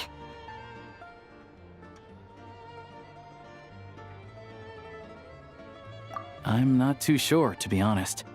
But Snezhnaya is full of weird and wonderful things like that, so people tend not to bat an eye. I'm sure the same will go for the Eye of Grey and Paimon. The reason I invited you out for tea and a chat today was to get some feedback from a true fan of the theater. In my day, I could... Well, I genuinely have nothing bad to say. No matter how many times I hear you sing, it never gets old. It always seems fresh and new somehow. Maybe it's because the more times I listen, the more details I notice. Or maybe you simply improve with every performance, delivering it better each time. Thank you! I'm delighted to hear that. Could you give me any specific examples? Oh, yeah. The piece you sang today, for example. Beneath the Frozen River? Hey, what's with you? I'm just praising a good performance. I always used to find that such a bleak and lonely song. But the more you listen, the more you realize that it's not as cold and nihilistic as it appears. When you really dig down into it, there's a certain level where you're surprised by the emergence of hope. Wow, I'm impressed. I didn't expect you to pick up on that. Actually, I only tried out that angle after talking with a composer. Still, Beneath the Frozen River wasn't on today's program. Oh, really? But it's a classic. You sing it every time. Almost every time. Oh, well then, let me say a few words about that other all-time classic, Flying in the Wind from the Mountain Sparrow. I didn't sing that one today either. My voice wasn't quite up to it, so I switched it out at the last minute.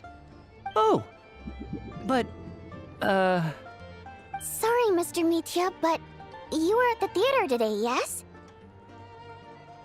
Of course I was. Remember? I said hello to all the troupe members before the show started.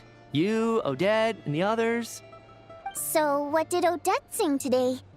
Elegy of the Snow-Winged Goose, of course. Correct. I see. I see. You find my singing boring, don't you? That's why you don't remember a single song. Looks like I'll need to cut a few from the program next time. No, that's not it. I swear. All right. I'll be straight with you. I'm sorry. My mind was wandering as you took the stage today. I enjoy watching your shows because the exquisite performances stimulate the mind. It always sparks some inspiration for my research. So, whenever I get stuck at work, I come to the theater for a change of pace. Odette's dance during the Elegy of the Snow-Winged Goose today was simply incredible. It got me wondering what she's been going through recently. That look of sheer defiance in the face of utter tragedy? It was so inspiring. I started scribbling in my notebook right away. Not that I made a ton of progress in the grand scheme of things, but I still think it was productive. By the time I snapped out of it, the entire show had finished. So what you're saying is, you didn't listen to my singing at all? Unfortunately not. I'm sorry, I don't know which is more disrespectful. The fact that I don't always come for the show itself, or the fact that I missed your performance. Seems like things are getting a little awkward. Mitya just stepped into a conversational minefield. If there's one thing Vodyanitsa doesn't like, it's people who show disrespect for her performance. This meeting was so hard to set up. Don't tell me it's already falling apart. It's fine. I suppose this is affirming in its own way. At least, it shows that our performance really touches people's hearts, right? Don't let it bother you. It certainly doesn't bother me. She's showing a lot of restraint. Well, I'll be sure to let Odette know how much you adored her performance. Please don't say that. I always love your performances too. It's just that inspiration struck at the wrong time today. I'm usually all ears. I know, I can tell. That's why I value your opinion. I'm sure some people can't stand it when others praise their coworkers right to their face, but not me. No, sir. Fair enough. I still feel kinda bad though. But you know what I really can't stand? People who only show up to the theater to pretend that they're cultured. Makes me sick to my stomach. Oh yeah, 100%. There are too many of those people around. By the time they're walking out the door, they've forgotten all about the show. What's wrong? You look furious. I don't know if you've heard about the boss of the Iskra manufacturing plant. He isn't even a theater investor, but he always demands the same privileges as actual investors. Box tickets only, premium drinks, even the right to request specific songs. Well played, Vodyanitsa. Seems like she's harnessing her rage to steer the conversation back on track. Now that you mention it, I've interacted with that guy before. I gotta say, everyone holds him up as an example of a benevolent businessman, but I don't know. I don't see it. Yeah, he couldn't care less about what's happening on stage. He's just there to flaunt his social status. I hate that I have to prepare programs for guys like that. What's the big deal with that factory he runs anyway? I asked around a bit and heard some pretty shocking stories. Sounds like he's just another greedy capitalist. Oh, really? Yep, the things people are saying are pretty damning. Low wages, insanely long working hours, equipment running around the clock. And as if that's not bad enough, he also strictly forbids his employees from giving any kind of interview. Project Stuja has now been extended so many times, we're at the point where crystal rations for the common folk are barely enough to survive on. Yet he even wants to get his greedy hands on them just to boost his own profits. If the rumors are true, he's in serious violation of the law. Interesting. So you've heard about it too? What? So it's really true? Who knows? I've only heard the same rumors you have. But there's no smoke without fire. The Rooster's been coming down on us hard lately, demanding that we track and trace every single batch of Crystal. My coworkers in the Department of Energy have been tearing their hair out over it. The Rooster? I didn't realize he cared that much. Yeah. Even though there are no restrictions on Crystal trading, the poor will wind up freezing to death if we let the rich buy as much as they want. That's clearly unfair. Looks like we'll need to arrange an investigation into the Iskra manufacturing plant as soon as possible.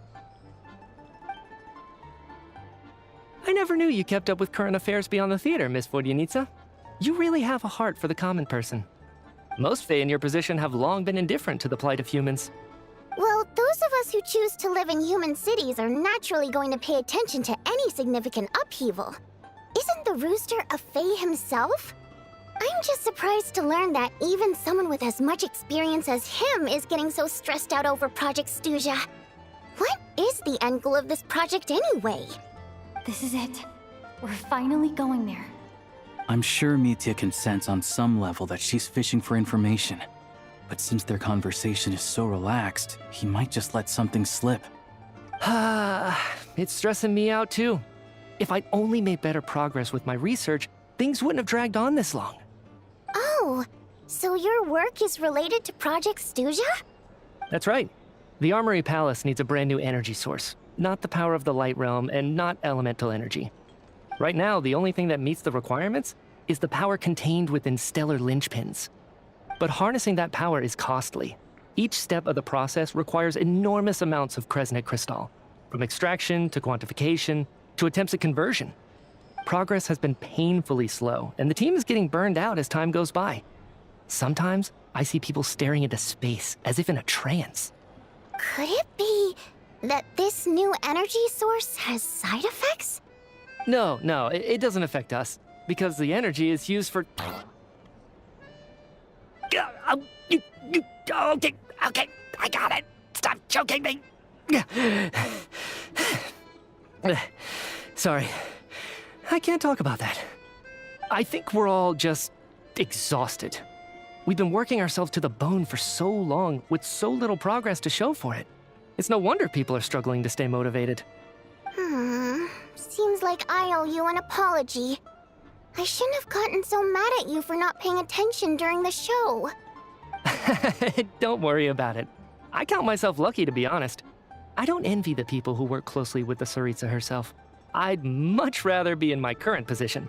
At least I don't have to shoulder any major responsibilities. So they're trying to develop a completely new kind of energy. Yeah, censored by a scarf. Who would have thought? Oh, dear. It looks like my time is up. I'm afraid I have to leave. I'm so sorry. We ended up barely talking about the theater. That's okay. It was a pleasure chatting with you, really. Let's make up for it next time. Yeah, hopefully once the work pressure eases up a little, I'll be able to focus more on the performance, and then we'll have more to discuss. We touched on some confidential issues today. I'd be grateful if you could keep it between us. That could have gone worse. Nice job. Why was Mitya in such a hurry to leave, though? Sorry, routine inspection.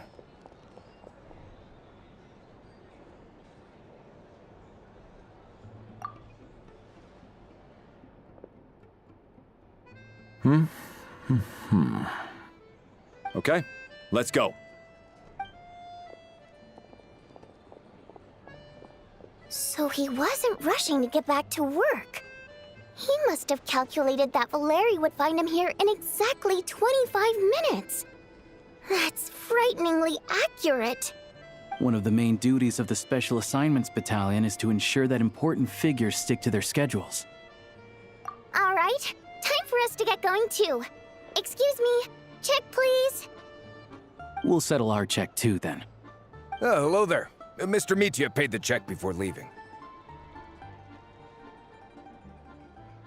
He also asked me to pass on a message. He said it was an honor to share his tea break with Miss Vodyanitsa and her two friends. Wait. So he knew we were here all along? This raises a lot of questions. Did he deliberately mention the new energy source so that we'd overhear it? Maybe his work isn't confidential after all. Maybe the key here is the purpose of this new energy. I guess that's the next thing to look into.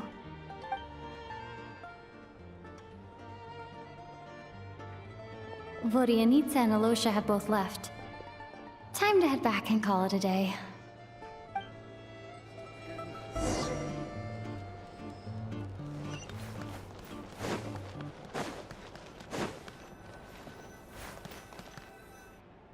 You're back! You're pretty early today. Paimon was just gonna mention that. After she woke up today, Paimon felt like her temperature was completely back to normal. But her strength still hasn't returned. Still, there's some good news. Paimon thinks she might have figured out the source of the problem.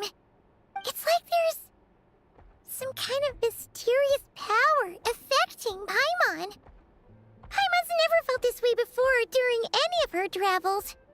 She only started feeling this way since we arrived in Snezhnaya. That's right. The Armory Palace needs a brand new energy source. Could that have something to do with this? What is it?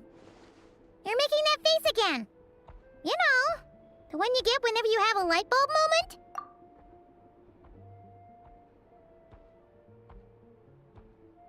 So, they're trying to develop a new energy source here? And you think that might be why Paimon's feeling unwell?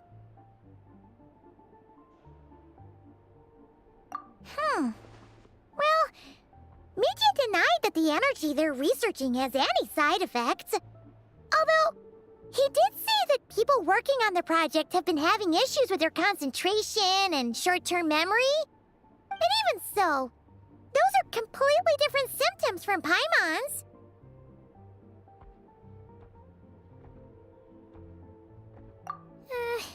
It's pretty faint, so it's kind of hard to tell.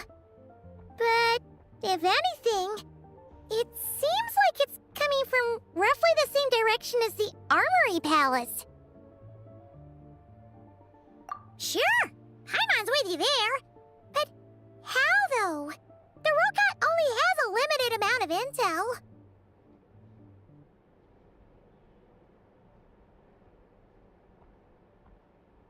Oh, great point! They argue about Project Snezhnaya every day. If we could sit in on one of their sessions, we might pick up some new leads. Good idea! Oh yeah, while you were out, Paimon tried all the yummiest looking desserts in the Potvoria restaurant. This one seemed right up your alley.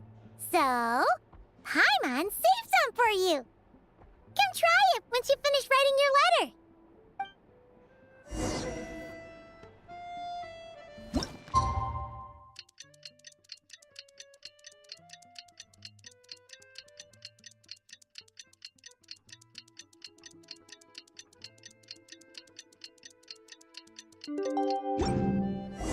Alosha replied.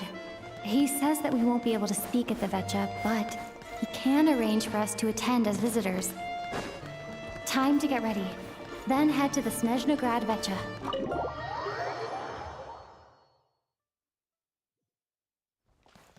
Come on, keep up.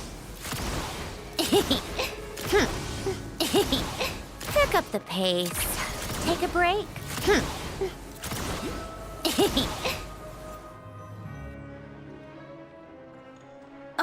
Miss Vodyanitsa, prima donna of the Korolievsky troupe. What a surprise meeting you here. Will you be sitting in on a session of the Vecha? Sorry, I'm not taking interviews today. Oh good, you're here. The session's about to begin. Let's get inside. Please wait, Miss Vodyanitsa. Could you introduce me to your new friend?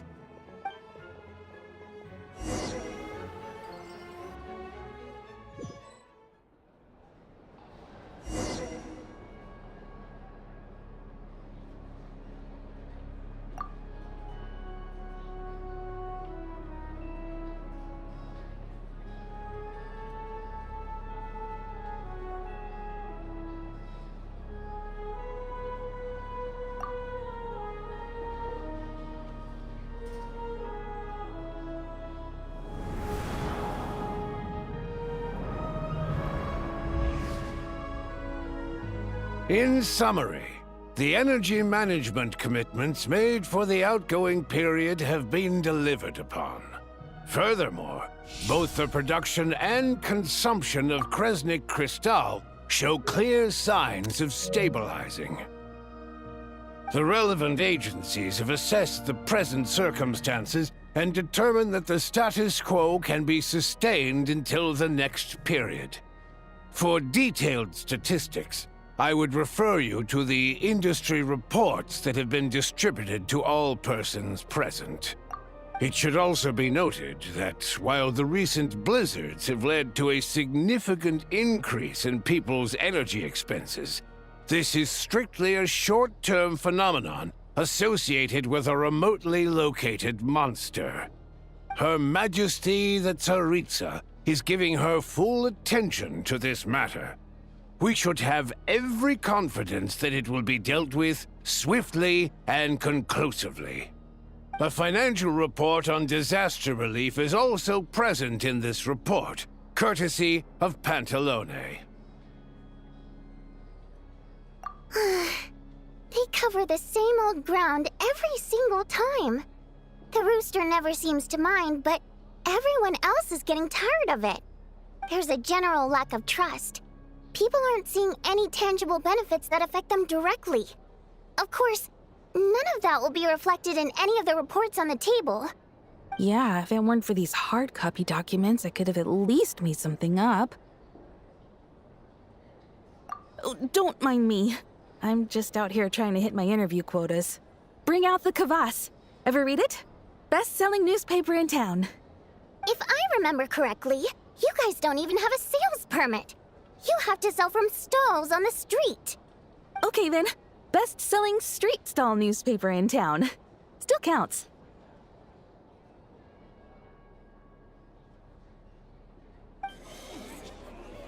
Order!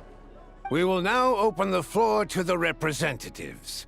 If there are no further substantive issues to discuss, we will then proceed to a vote on this motion. Snezhnaya has a long tradition of treating members of the Fatui armed forces and their dependents favorably. But recent surveys shows that Fatui families in remote areas have access to 15% less crystal than the average civilian family in Snezhnograd. It's been said many times before, but it bears repeating now. There needs to be a clear and consistent rationale behind how crystal is allocated, or we will soon face immense public backlash. Perhaps you wouldn't need to keep repeating yourself if you would hear me out for once. I say again, true consistency exists only in principle. In the real world, fairness is relative. You appear to treat resource allocation as a simple function of production and population. So what about when the equipment used in production breaks down? Have you factored that into your equation? And do you even know how long it's been since Snezhnaya last conducted a census? If I knew the answers to questions like that, I'm sure I'd be a very wealthy man. And I doubt I'd be going by child. I'd like to bring the focus back to the specific issue I raised. Or do you wish to deny that favorable treatment for Fatui dependents is our long-standing policy?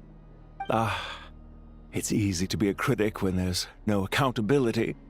That seems to be a running theme in the anti-Project Stuja cohort. Defeat the ringleader and all other problems will magically resolve themselves. That's what they seem to think. But in case you aren't aware, not one jot in my report would change whether Project Stuja continues or not. So you have no intention whatsoever of finding a solution to this problem? On the contrary, I'm the only one here who ever brings solutions. Child opened by speaking up for the armed forces. Regrator struck back with style and a war of words ensued.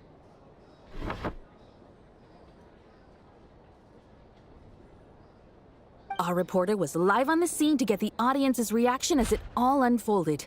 Who do you support? The people have spoken! Child received raucous applause from the crowd as he pushed Regrator onto his back foot with a relentless barrage of questions. It had to be seen to be believed. Now you see why they don't have a sales permit. However this reporter wants to spin things, I haven't forgotten that Tartaglia was representing the Northland Bank when we first met in Liyue. So, surely their relationship can't always have been this strained. You two are getting off topic. Let's focus on what the data is saying. Mr. Pantalone, may I speak on your behalf? Oh, please do.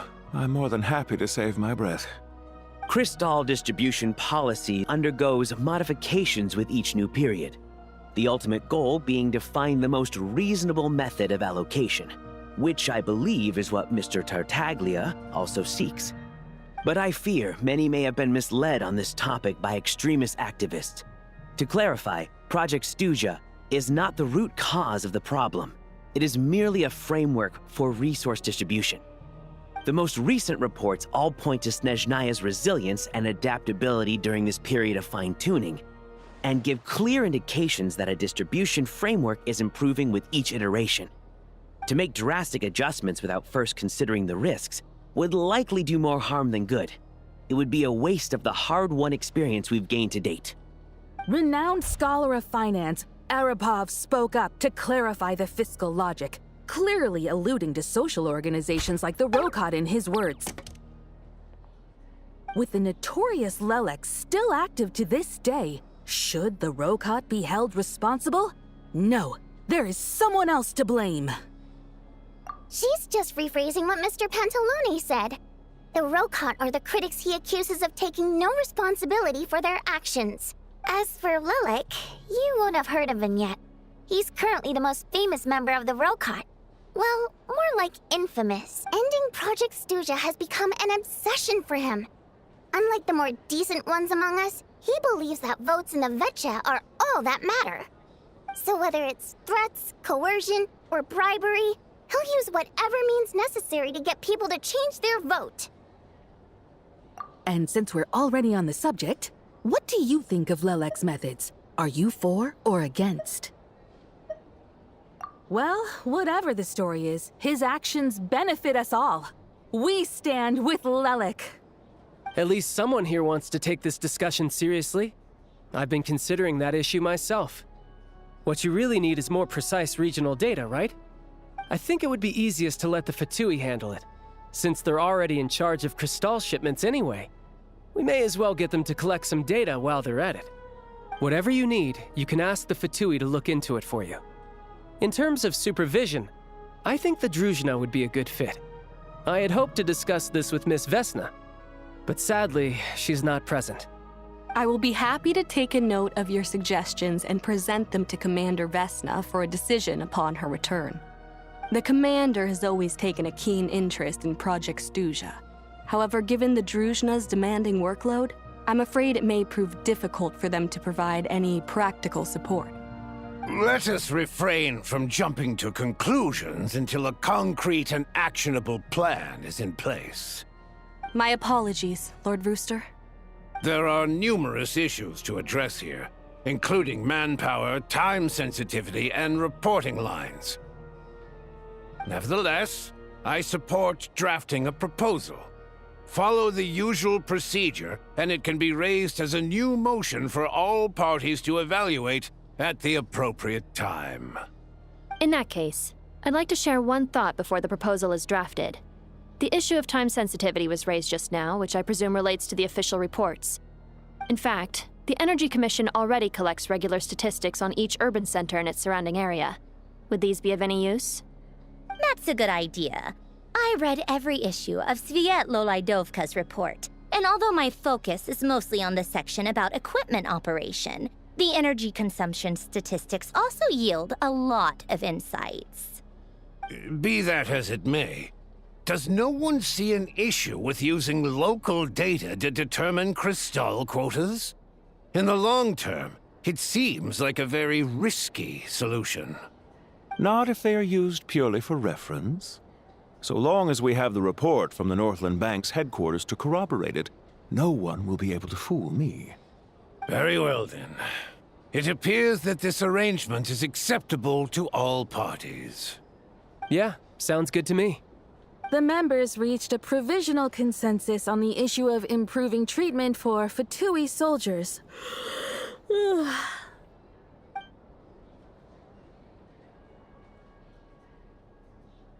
Today, the prima donna of the Korailievsky troupe attended a session of the Snezhnograd Vecha in the company of a most charming young lady. The question on all our minds is, what is the true nature of their relationship?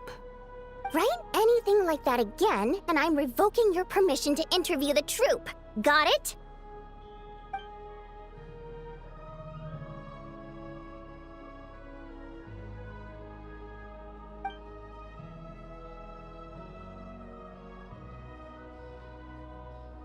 Now then, if there are no further contributions from those present, we shall proceed to the final vote. Hey, check it out! What made him vote against? Why now?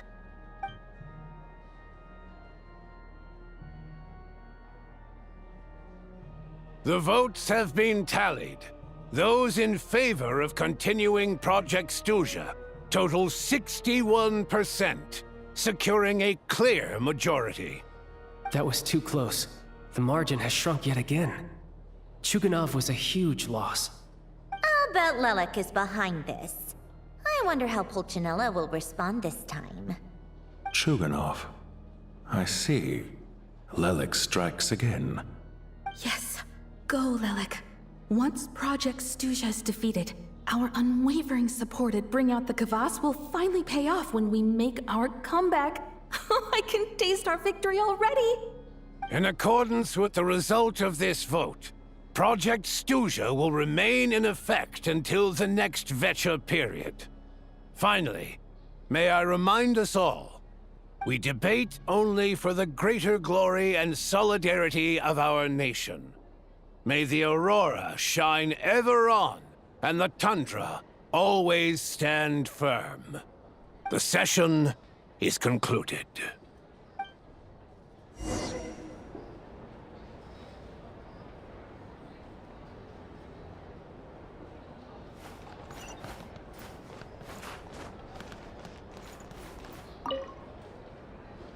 I have to say, I really wasn't expecting Chuganov to vote against Project Stuzha. Well, in principle, Snezhnaya's business and political elites ought to be the ones least likely to oppose it.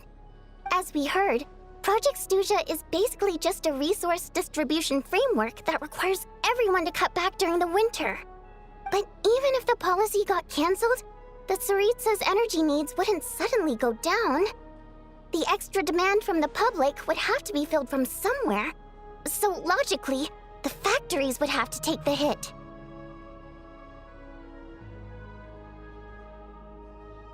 I got a letter from Mr. Mitya just before today's session.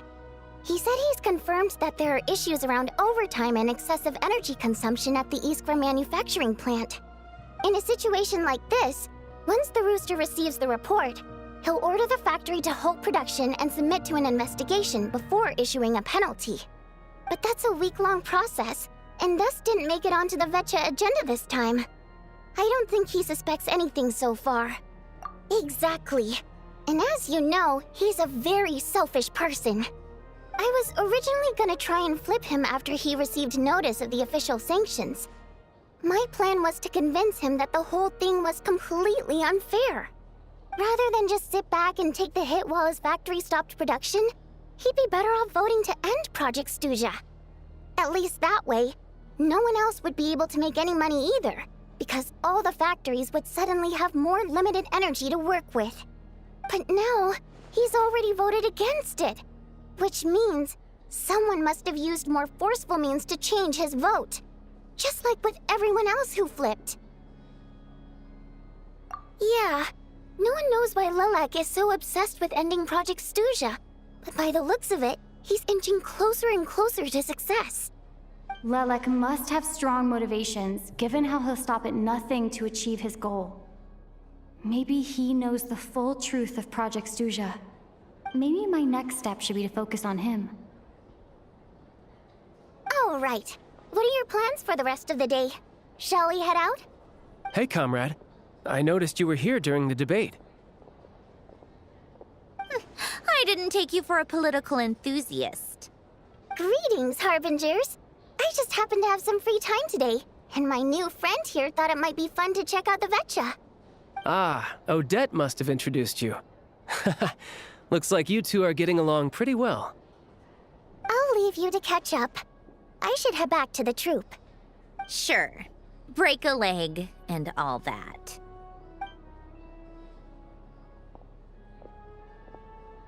Thought it might be fun to check out the Vetcha, did you? Things are never that simple with you, Traveler. There's no way you're here for kicks and giggles. Tell me I'm wrong. Oh, yeah. To some, he's a captivating enigma. To others, he's the bane of their existence. No one ever thought that some anonymous nobody from the Rokot could cause such a stir. Huh? You want to look into Lelik? Then I'm sure his days of anonymity are numbered. What do you think, Sandrone? Fine by me, I guess. If the Traveler actually manages to expose Lelik, it'll be doing Pulcinella a favor. In return, it seems fair to let her in on what we've learned so far. My thoughts exactly. Sharing is caring, after all. Head back to Glupov and grab the files on Lelik. It's easier to just pull the records than go through the rigmarole of getting the Traveler a visitor's permit. As you command, child, sir. In that case, since we're going to be waiting anyway, I'll have someone brew a pot of black tea.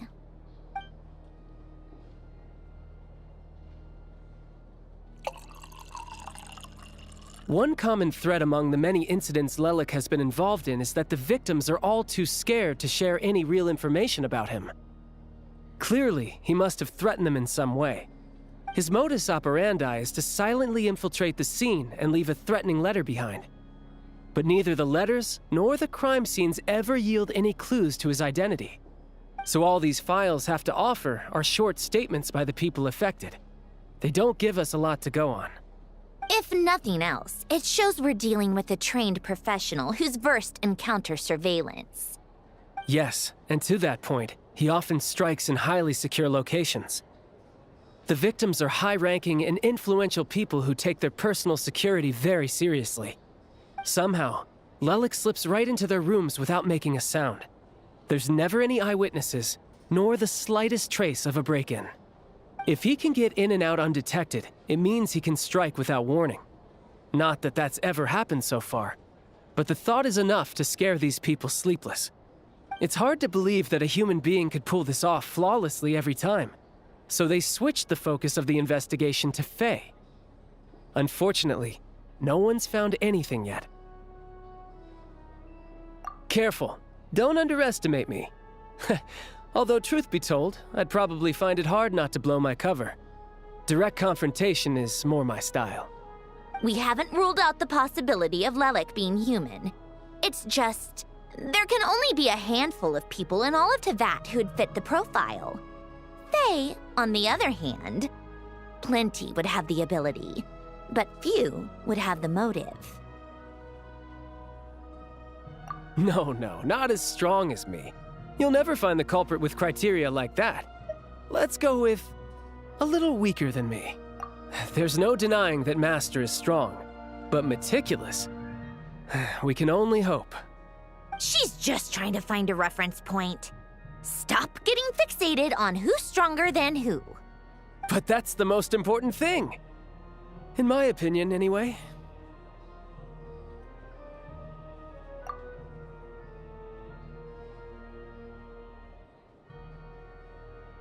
Odette. Yeah, that seems about right. Her skills are solid, and she's always calm under pressure. Except she's Fatui, so the likelihood of her working against us is pretty low. But yeah, much more accurate than your previous example, at least. No, wait a moment. Maybe we should interrogate that assumption. What do you mean? Which assumption? Her Fatui identity doesn't necessarily exonerate her. And when you think about it, the Rokot would be precisely what she needs to conceal her identity. Plus, she wouldn't need to be such a pro at covering her tracks. She'd already know where the Fatui will be and when, so she could choose the perfect time to act. Oh, yikes. I was just thinking out loud. Why is this starting to sound like such a convincing theory? Still, what reason could Odette possibly have for trying to call off Project Snezhnaya?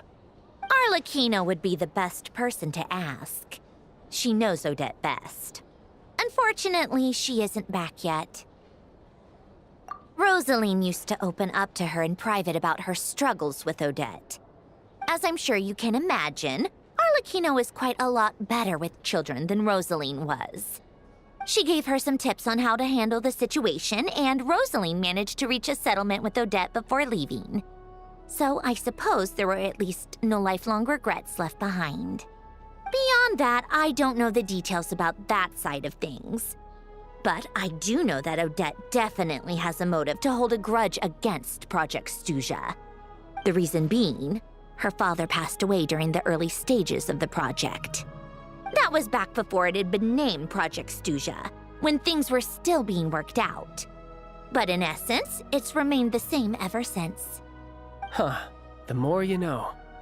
Rosaline was always so self-centered. I never understood why she started paying so much attention to Odette. Is that such a surprise? If you cast your mind back, you may remember that Rosaline and I weren't exactly close. We had tea together a few times, but that was about it. Odette's past is no secret. Her father was a Fatus and her mother was a very famous ballerina. On the surface, it looks like she followed right in her parents' footsteps. But the truth is quite a different story. After her father passed away on a mission, her mother was overcome with grief. She broke her leg during a performance and could never dance again. Odette was only interested in ballet at the time, but this tragedy left the family with both breadwinners gone. They could barely make ends meet. Per Capitano's policy, family members of Fatui who died in the line of duty had to be appropriately accommodated and provided with adequate assistance. So, regardless of how Rosaline may have felt about it, it fell to her to resolve the issue of Odette's family's livelihood. In the end, the solution they agreed upon was to have Odette join the Fatui. Right, because the alternative would have been a one-off compensation payment, I guess. In that sense, joining up was definitely the better option. Still, she must have had mixed feelings about it, right? If she doesn't even like the Fatui. It's just a theory, a possibility. But as a motive for Odette to become Lelik, it holds up. That said, I have no idea where Odette's head is at right now, or what her conflict with Rosaline was about. Plenty of people were on bad terms with Rosaline. I have no intention of trying to figure it all out. Yes, but there's not much point in discussing that now. Yeah, back to Lelik. Since our investigations so far have turned up next to nothing, we've got nothing to lose by trying a new angle. Funnily enough, Tonya and I had actually made plans to go to the theater tomorrow to watch Odette's rehearsal. Unfortunately, thanks to this Lelik situation, I'll be stuck working overtime again. Which means you can go in my place. No point wasting the ticket. Plus, you'll get to meet Tonya.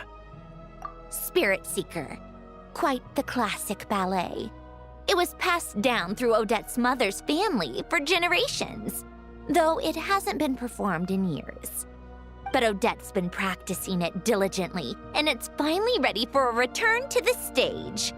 Excitement is through the roof. Tickets for the official performance sold out long ago. Tonya's excited for it too.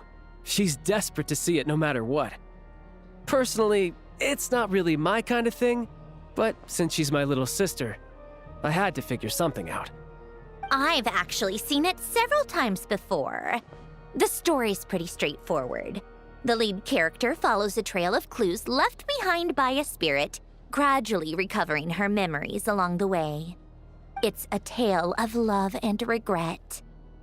So not exactly reinventing the wheel, at least by today's standards. But when that classic melody kicks in and the lead character begins to dance, it always gets me. It really is beautiful. Not an easy dance to do justice to, though. I know it's always been Odette's dream to perform this piece, but I'm not sure she's really ready. In that case, I think that even if she is Lelik, we should wait until her performance is over before we respond. I'll let you take it from here, comrade.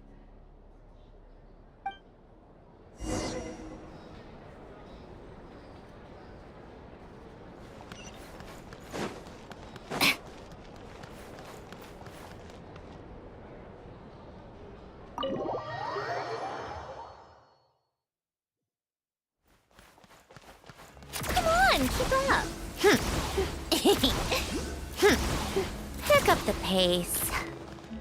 Take a break.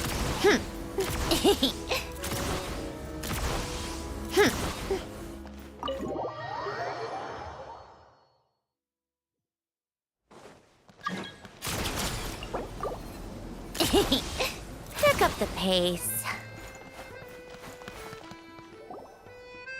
Sounds like you made a ton of progress today. It's good that everything's going so smoothly. Next step is to head back to the theater and get a clear answer from Odette. Either way, Paimon doesn't get the sense that she's a bad person. Sure, she might have done some pretty extreme things, but Paimon bet she has her reasons.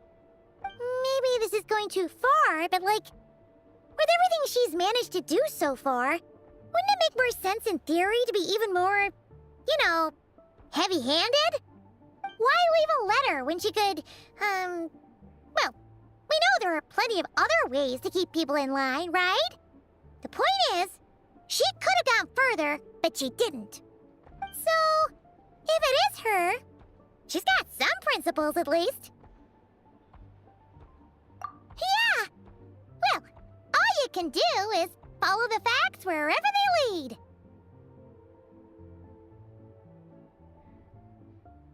No change, really. But that thing Paimon told you about yesterday? Paimon feels like she can sense it more clearly now. Hearing you talk about your day makes Paimon itch for an adventure. If only she could be there with you so we could experience it all together. Yeah, I wish you could be there too. I'm not used to adventuring alone. But don't worry, we'll get to the bottom of this. Guess it's just one of those things. Never mind. Paimon will behave herself and keep resting.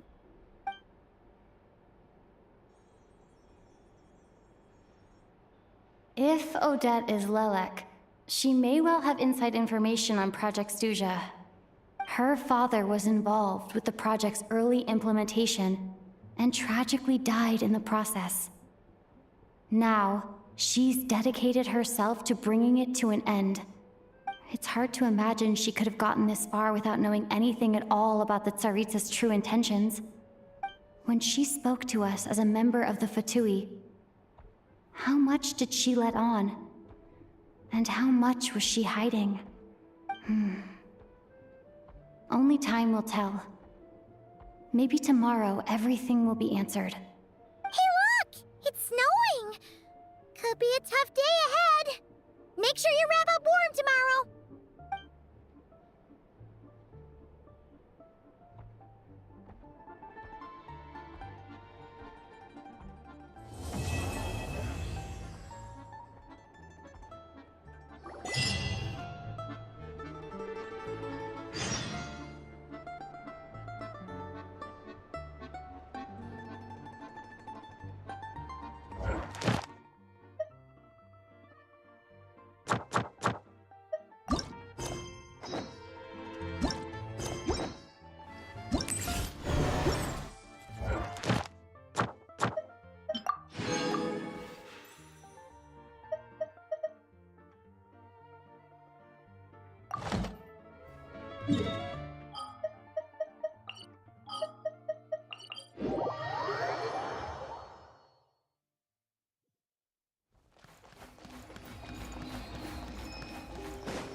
Welcome to the...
Pick up the pace.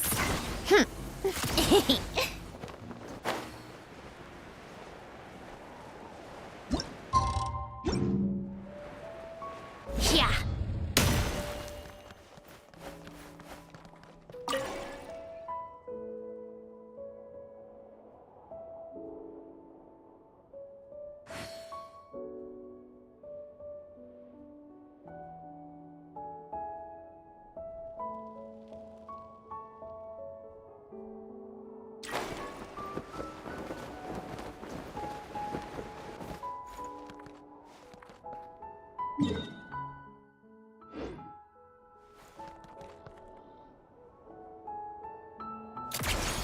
Pick up the pace.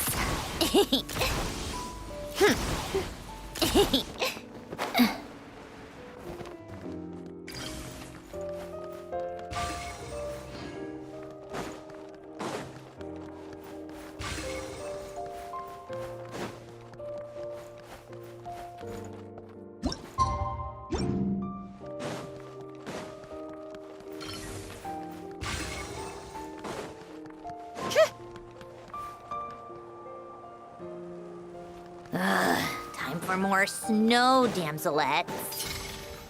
Life goes on. Right here, Show me right what now. you got. I think not.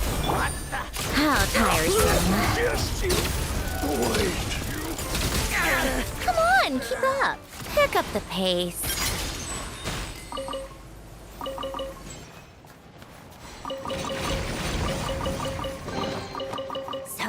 what's inside. Not that I care.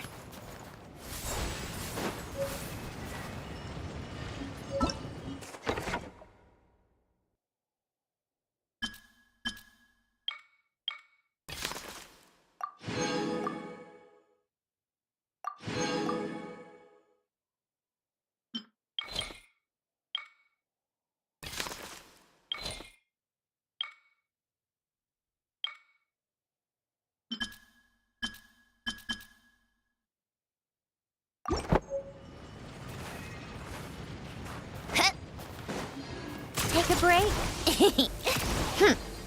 Pick up the pace. How tiresome.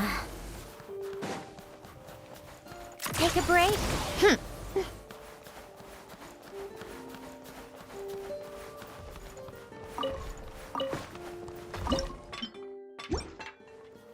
Such defiance. Wheel of life. Emerge.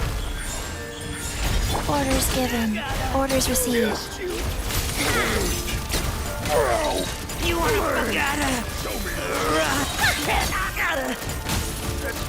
Just you? Wait.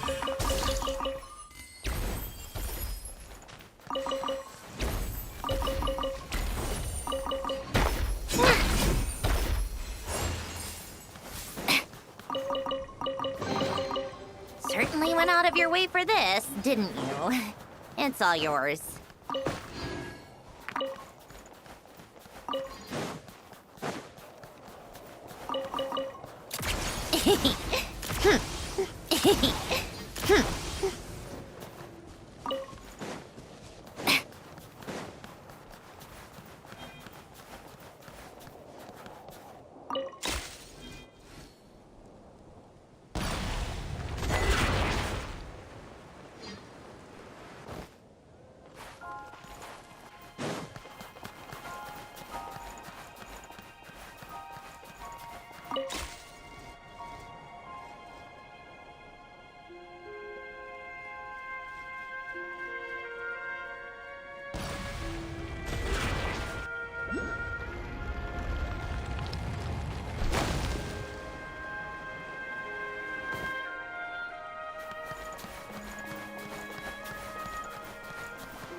How tiresome.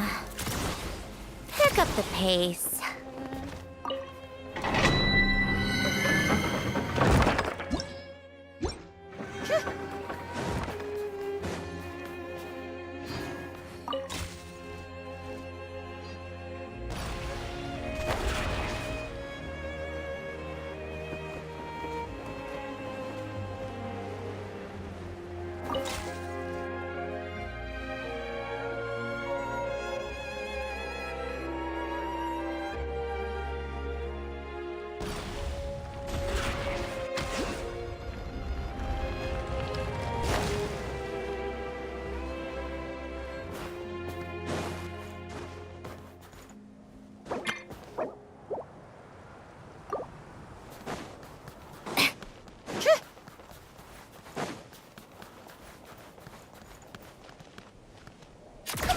Keep up. Pick up the pace.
about time we threw another tea party, don't you think? I wonder who else is free.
How tiresome.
Come on, keep up. Pick up the pace.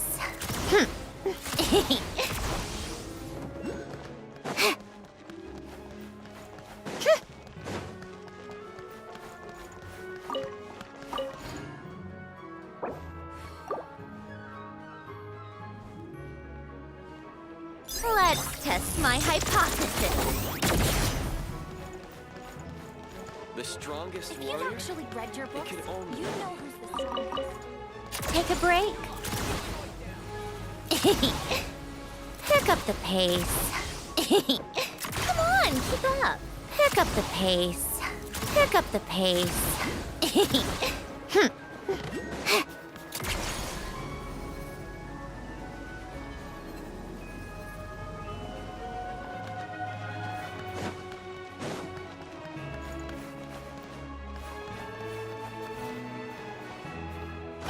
Yeah.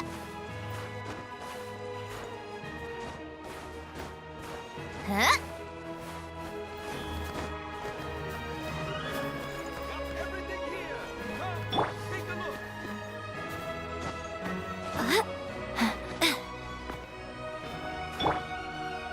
How tiresome.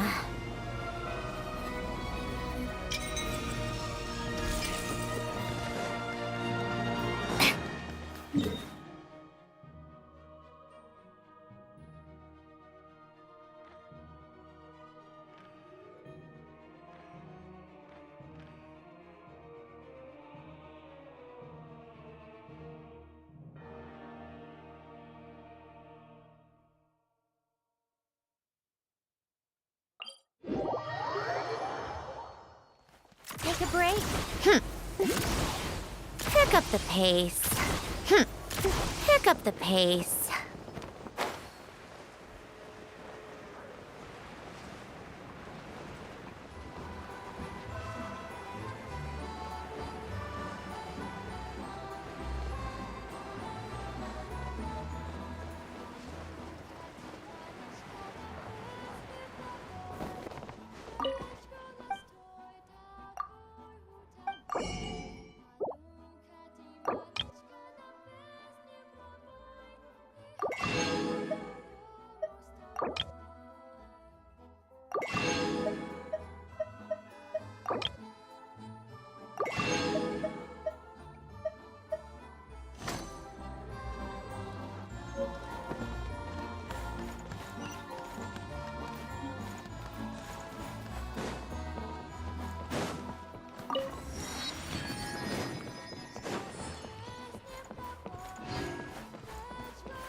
This realm is...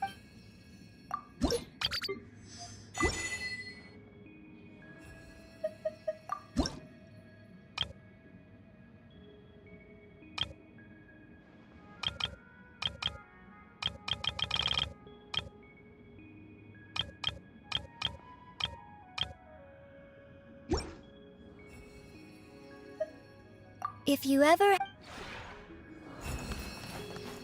How tiresome.